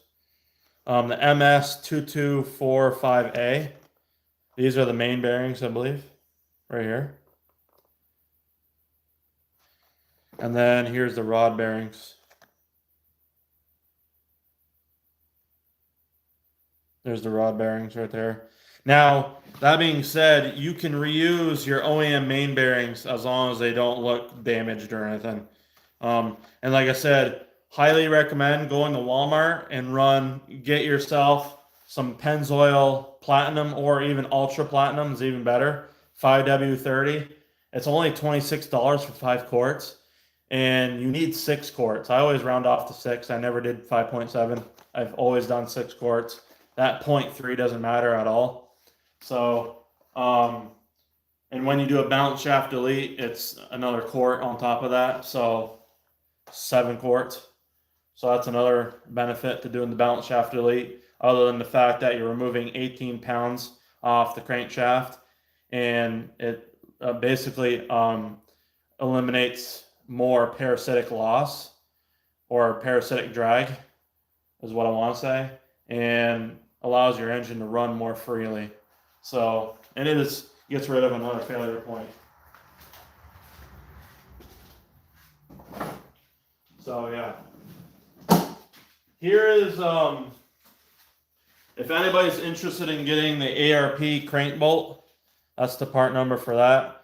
They are nice, but they can't handle a lot of horsepower. Like as far as like I wouldn't recommend running these over 500 horsepower at the wheels. I don't know. Mine came loose last year, and after that, it's hard to trust putting one of these back on. But the thing is I literally fucking reused that crank bolt that I had on last year like 5 or 6 times or more. I've had it untorqued and retorqued so many times. So that's probably why that happened. And yeah, you are supposed to reuse these, but like there's got to be a limit in how many times you reuse them. And that being said, I mean, how hard that G35-900 hit last year, it wasn't really a linear turbo. It literally would spool up gradually, and then all of a sudden, bang, fucking it hit so hard, it was ridiculous. And that's probably why the torque from that 2.3 literally made it fucking spin loose. It's crazy.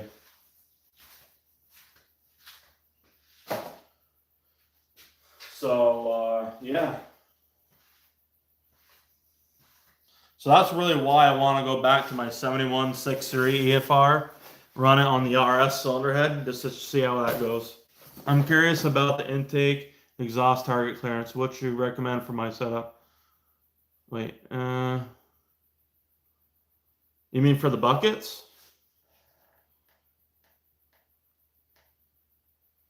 I'm curious about the intake and exhaust target clearance. Exhausting. What do you mean? You're talking about the buckets, right? Yeah, I think okay, so here's another one. So here's some free information for you guys.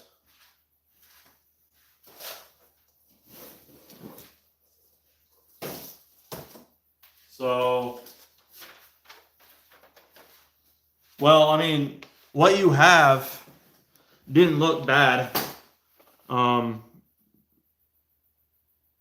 I forgot what can you have stage, what cams do you have again, Caleb? Is it stage 3? Because we said, okay, so I don't know if you guys can read this.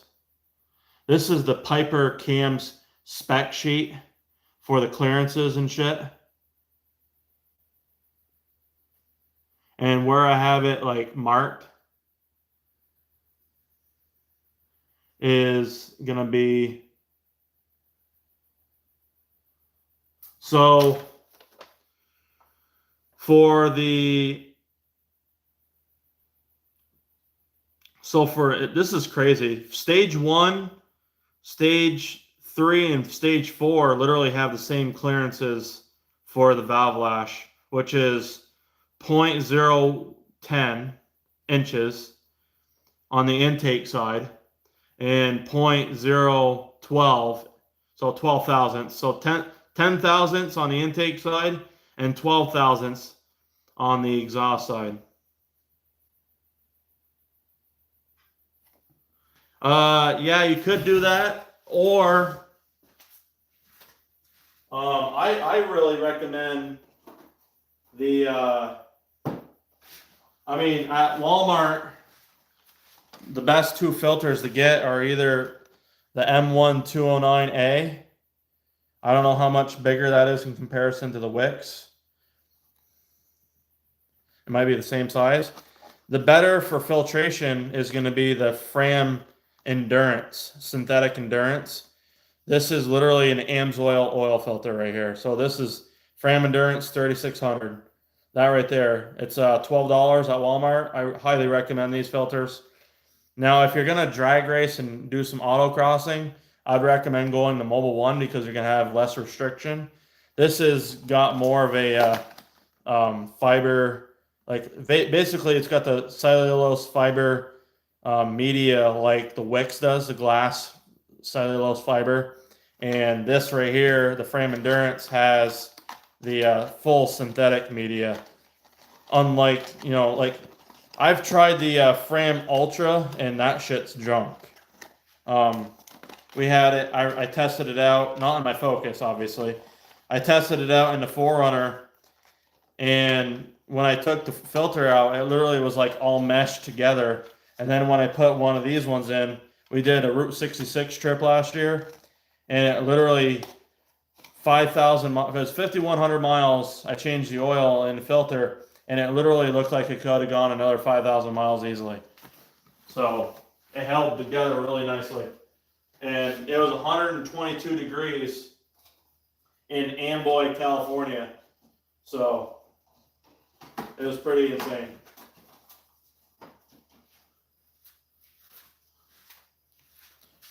Gotta bounce. Have a good night, everyone. Hey, have a good night, buddy.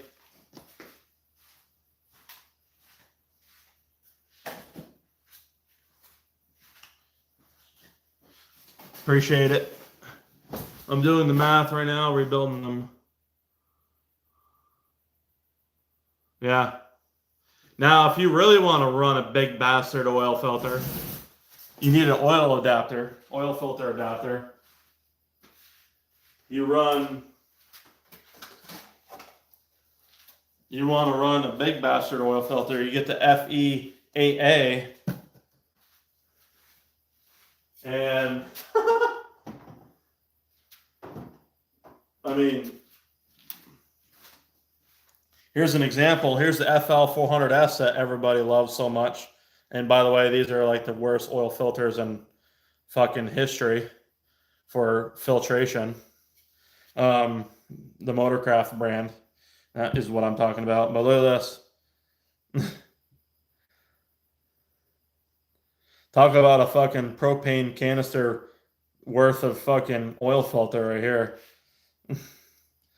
That bad boy right there. The only way this will fit is if you put a oil filter adapter on your housing. So, yeah, this literally holds 1 quart of oil, a whole quart. Like this alone holds 1 quart. Like you keep filling it up, let it sit in, let it soak in, fill it up. It holds 1 quart. This whole fucking filter. So. And you may ask, well, why run a big filter? Well, because you have better filtration, and the more filtering pleats that you have, believe it or not, you can actually just leave the filter in and then just change your oil. Because, and being that this is synthetic media, it literally will last longer, the integrity of it. It just gives you more flow as well. You have better flow characteristics. And also fucking, it is going to drop. It may drop your fucking oil pressure a little bit. So what you can do is actually bump up your viscosity. So you can run 5W50, for example, and it'll kind of equalize a little bit better. And 5W50 on a stock motor is perfectly fine. I did it the whole time I was stock engine running the big 7163 EFR, and my bearings look like they're brand new at 46,000 miles. They literally had no score, like nothing, no wear at all. I should have kept them. I was stupid to throw them away. GTX 2860 or BNR 67? I would go GTX 2867 Gen 2. It's going to be better than both of those, personally. The BNR turbos are okay. They're cheap, but they're a pain in the ass to set up. I'm not a fan of it, personally. You're better off getting a GTX Gen 2. And the cheapest turbos, big turbos that you can get for Garrett's are going to be from Elliott Specialized Performance. Here, let me get a link out here for you guys so you guys can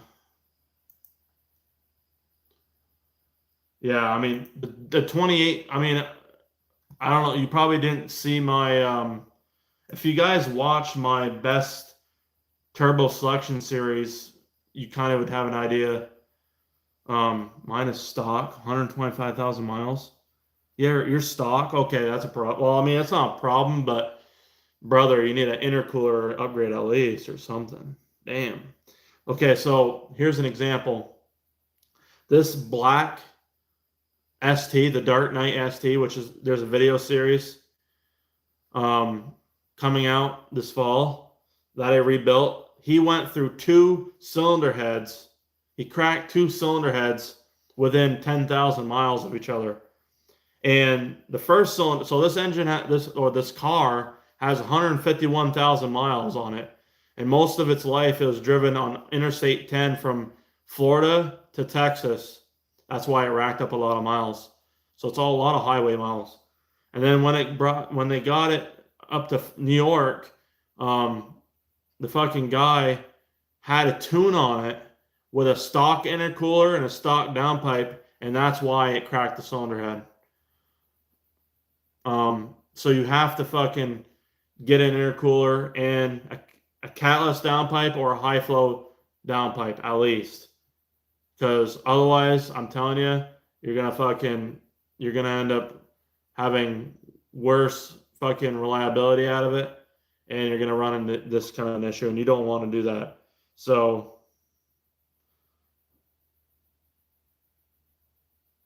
that's crazy, dude. And I'm going to be honest with you, dude, literally, I still have my original cylinder head from 2012, and it's still good. I never cracked it. So I kind of, you know, I mean, I kind of know what I'm talking about when I say this stuff because I'm trying to help you guys save money. Um, so I'm telling you, you need to upgrade the intercooler and downpipe in these cars. That get rid of the heat. You know what I'm saying? You got to keep these cars cool. I don't care if you're stock tuned or not. At least do those bolt-ons when you can. If you can, when you can afford it, do it. Um, and if you were gonna do one or the other, do the intercooler first. Yeah, I've had mine since 2012. My white car is a 2012. Well, it's 2013, but it's an early 13, and I had it built, made to order. I ordered it in September of 2012 and received it in November. Hell yeah. Yeah, I mean the Depot 3.5 is okay, but you're still gonna have, 10 or 15, 20 degrees over ambient no matter what, because it's a 3.5 inch intercooler. I've had 3.5 inch intercoolers before, so I know. Um, my first intercooler was a Cobb kit when they first came out. That was literally the only intercooler available at the time. Was in March of 2013, and so I'm like, well, fuck, I need that, right?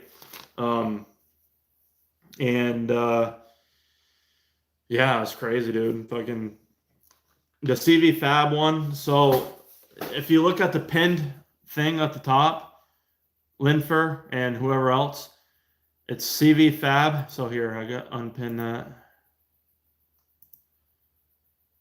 Okay, so if you shop at cvfab.com and use my discount code at checkout, BB5 is the discount.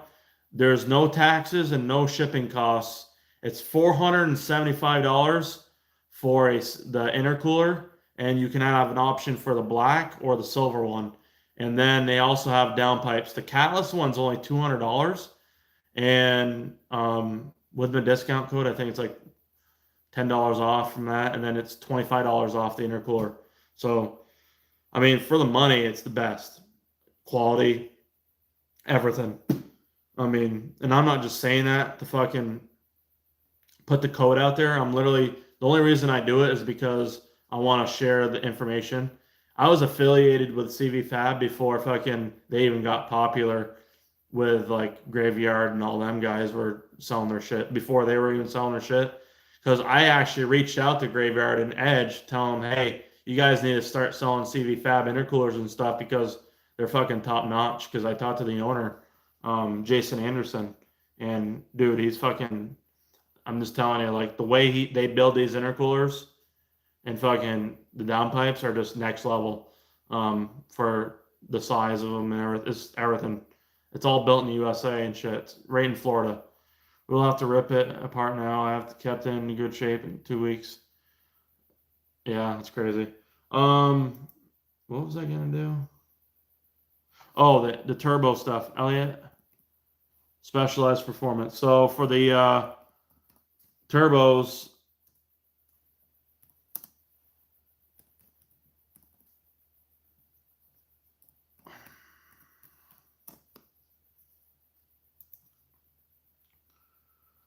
let's see here.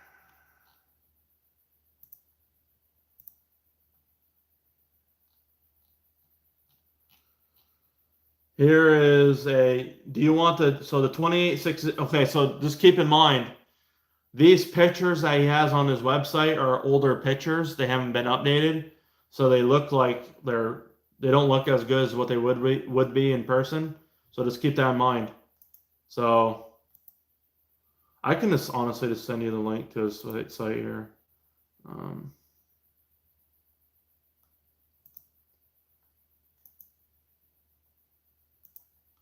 Here.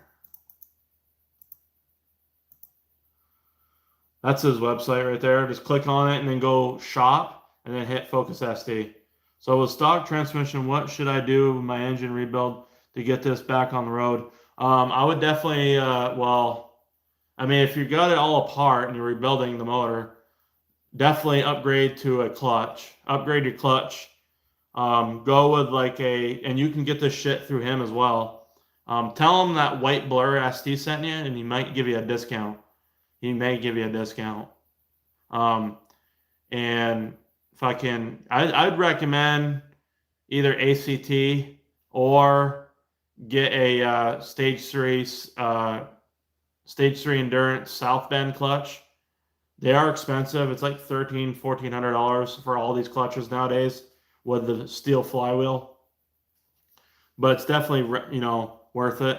If you're going to stay under 500, you don't have to do the synchros and all that bullshit. Some people recommend it. You can definitely do it, and you should at some point. But it's going to cost a lot of money doing all that. I mean, if you have a buddy that knows transmission stuff, then yeah, sure, do it. I had a buddy of mine do mine. But I did an M factory differential and the synchros at one time. I didn't do the clutch at that point. I wish I did. But my last clutch I had was a stage 3 spec, stage 3 plus spec. And I honestly don't recommend them because of the fucking billet flywheel. That's the only reason why I don't recommend them. Otherwise, other than that, the clutch felt good.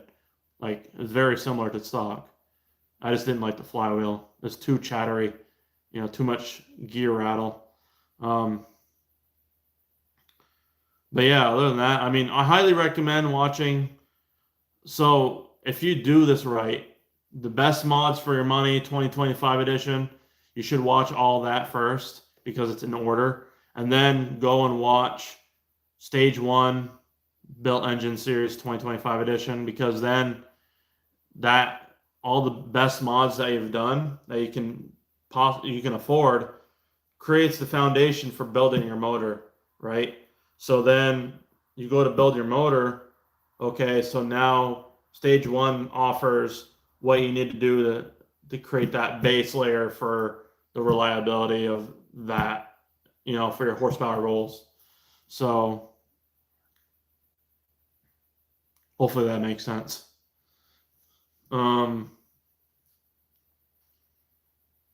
yeah, my email is whiteblurst@gmail.com if you need a purge line or need to contact me for anything else.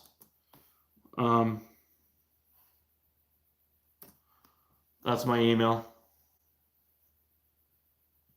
And also, if you guys can't see all the chat, go to your chat settings. There's like a little gear icon, and go to all messages instead of top chat, and you'll be able to see everything.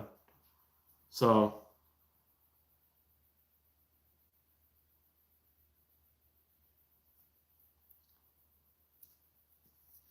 just so you guys know, it's a little tip for you guys.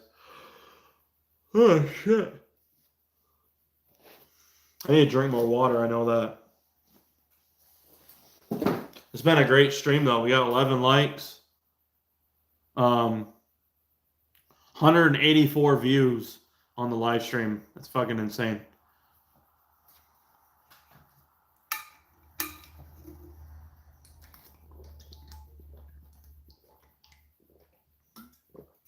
Be here next week, Linfer, and whoever else is in here, be here next week because we're going to have a giveaway.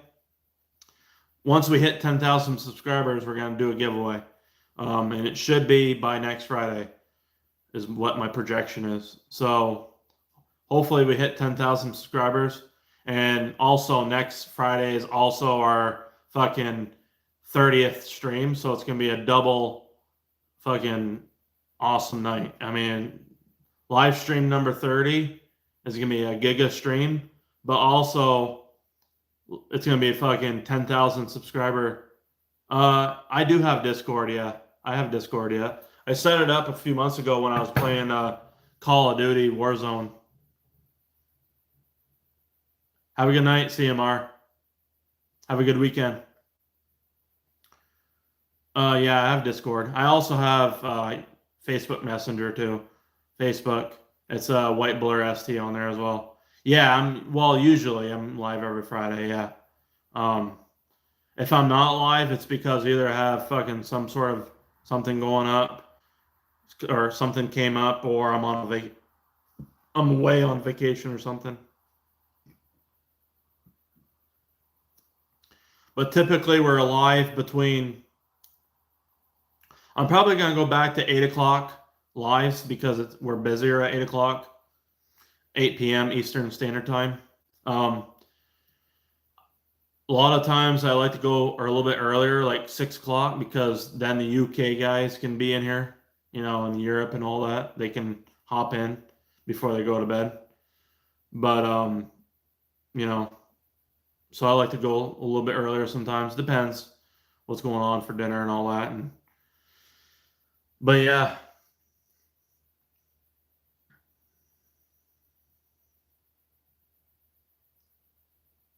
pretty much it. I appreciate you guys being up in here. A lot of new people up in here tonight. Looks like. It's been a great stream. It's 11 o'clock. 3 hours in. See if we can get some more likes up in here. It'd be nice to get to 15 likes. That'd be awesome. Kind of have a goal,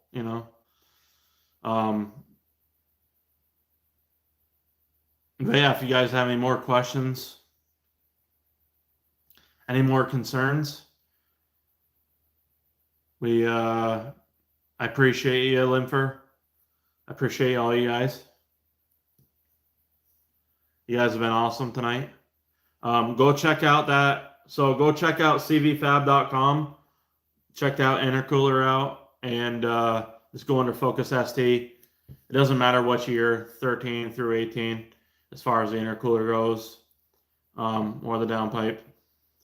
But yeah, if you want to just click whatever, you got 13. So, but yeah, just fucking check those out. I got a black CV Fab one on the black ST that I'm selling right here. So if anybody knows anyone that wants a Focus ST that's got a built engine, so there's the white one right there. Here's the black one. I got it listed for $14,000, but honestly I would take $12,000 cash if somebody came up to me.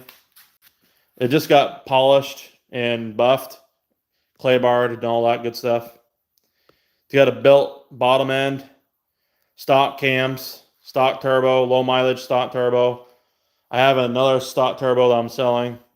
I'm probably gonna end up doing the giveaway on it next Friday, though. We'll see. And yeah, it's got a reliable flash tune from Stratified in there.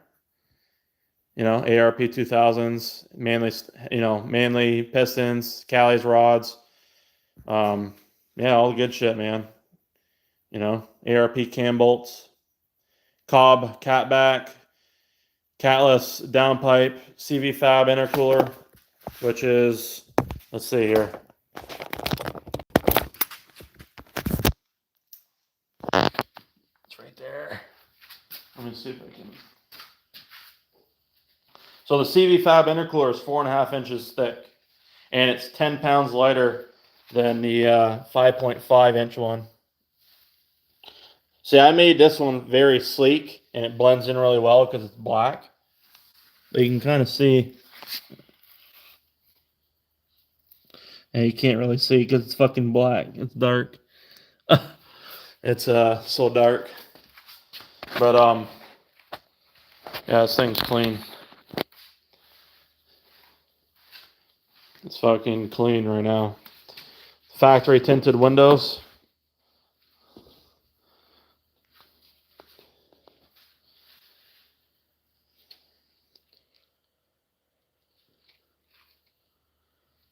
Factory windows.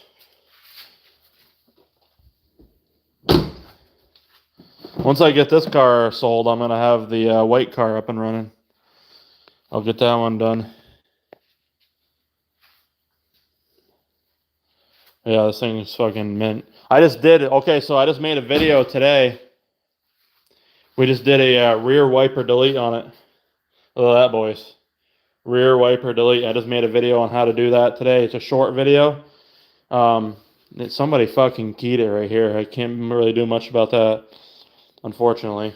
But of course, we didn't buff it yet. This hasn't been buffed, so I'm gonna have him buff the hatch. He hasn't done the hatch yet, so that could turn out a little bit better, just so you guys know.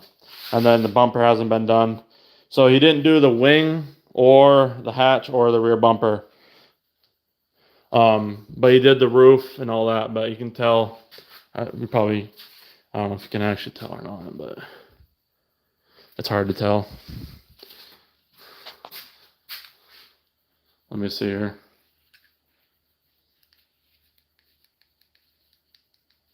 Let me see. Let me plug in.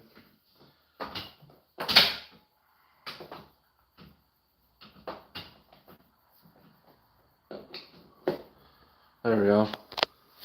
Now we got fucking light. I also got this new mount right here for the cob. Tucked it all in. Oh, let me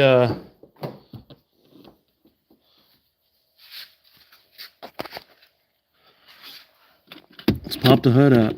Fuck it. I want to get a UPR breather for it. I know I hate, honestly, keep spending money on it, but I want to get a UPR breather. It technically should have one.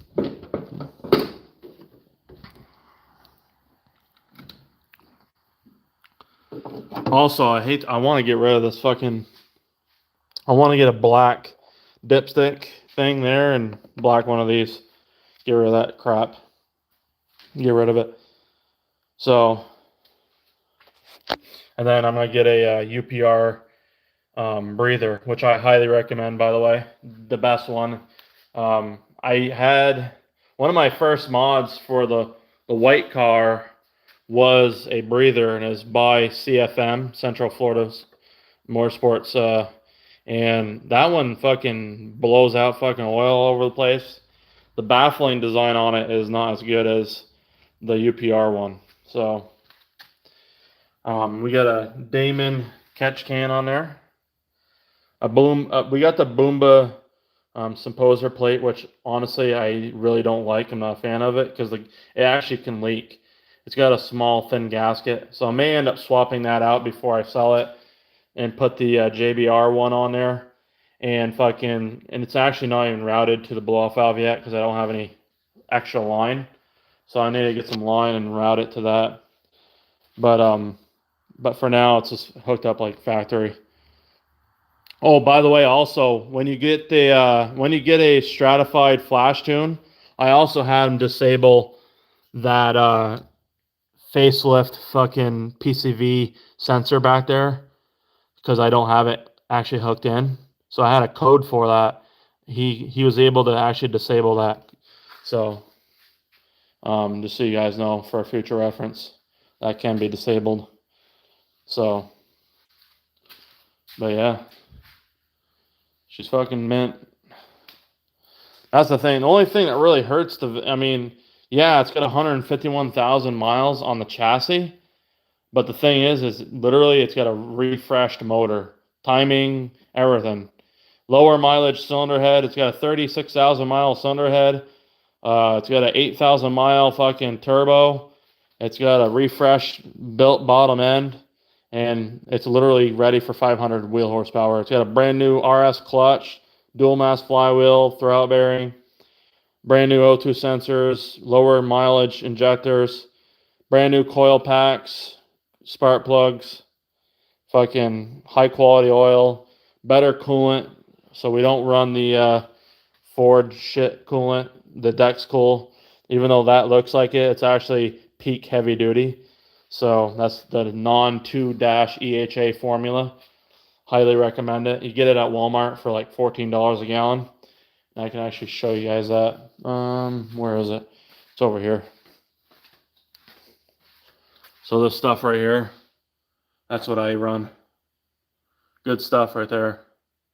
So it's actually the same style of coolant. It's a organic acid technology coolant, but it lasts longer, and it's non-2-EHA. So it can actually last 10 years. And it's an ethylene glycol, and then diethylene glycol, denatonium benzoate, and some inhibitors in it. So another good one is actually, the best one that I found is actually the AMSOIL one, and that's no joke. This is actually, I really like the color of it. It's pink. It actually looks good as a coolant.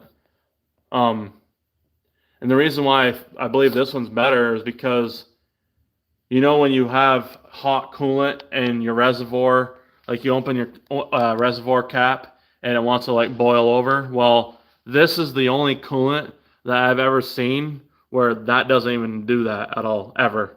Even at like 200 degrees, it doesn't boil over. And the reason is because whatever they have in there prevents like any hot spots and like fucking pressure building up.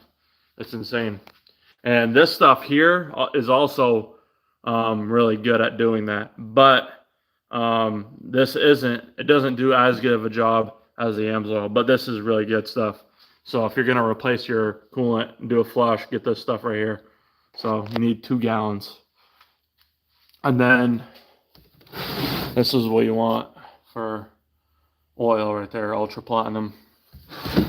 So, but yeah, just kind of a little rundown there.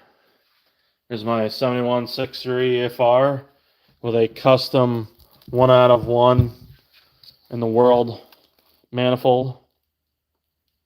I had this design for myself, and I literally eyeballed it. So this is literally eyeballed based off the full race one, which is right here somewhere. So this is literally eyeballed off this one right here. So it's pretty crazy, and it works. I mounted this up in my engine last year before I put the G35 900 on it. Matt had the turbo, or that had the downpipe, connected it, verified it actually fit. Fucking this turbo fit better than the G35 did, because the G35, the fucking oil return line is a pain in the ass a little bit, but I mean, it's really no different than G30 770 though.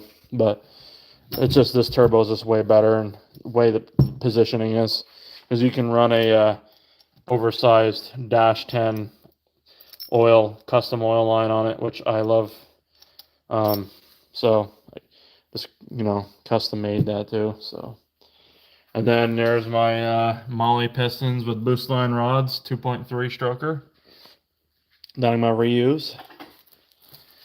Here's a brand new RS cylinder head. We're gonna get rid of these springs, and we're gonna go with some Piper springs. I'm actually talking to Piper, and I'm hoping that they can come up with a stiffer spring than they have now. So, I mean, their springs that they have are very awesome. I mean, they're amazing. They're the best springs out there as far as what they can do. But the past 35 psi, or like say 620 wheel horsepower, that level of power, they can't really, they start floating, or past 7,500 RPM. So, and they got like a 45 psi seat pressure. And I highly recommend getting the single spring. Don't get the dual valve springs because they bind up. It's just a failure thing. But the single springs are definitely better for longevity. But yeah, so if they don't come out with those, I'll just run the single springs again, because they're plenty enough for what I need. And let me see here. I don't know. I'm just going to stick with stock valves, I think. I mean, I could run SuperTech valves. I mean, we could do that.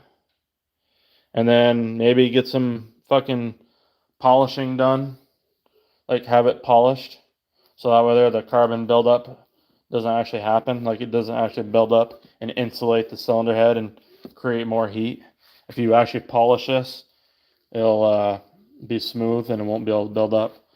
And then open up the intake side a little bit, polish that. there's some gains that we can do, you know, have some shit done to help maximize the flow. If I do super tech valves, I'm most likely going to end up doing bigger valves. I'll probably go 1+ bigger.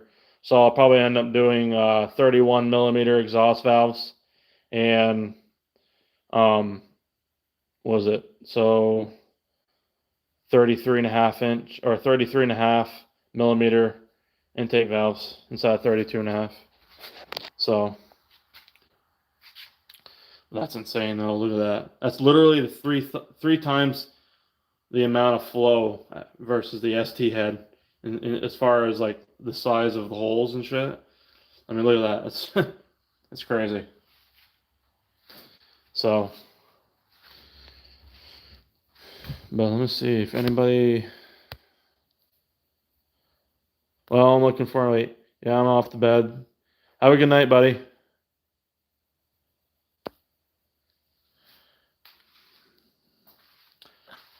But yeah, the white blur is down and out right now. She's hibernating. I gotta clean this up in here. I'm gonna keep the throwout bearing. The throwout bearing's good. Has no play in it. There's no play. It's good. So we're gonna leave that alone. We'll just degrease that inside there. And yeah, I mean fucking. So yeah, pretty much it. Really, just gonna wait to build the motor.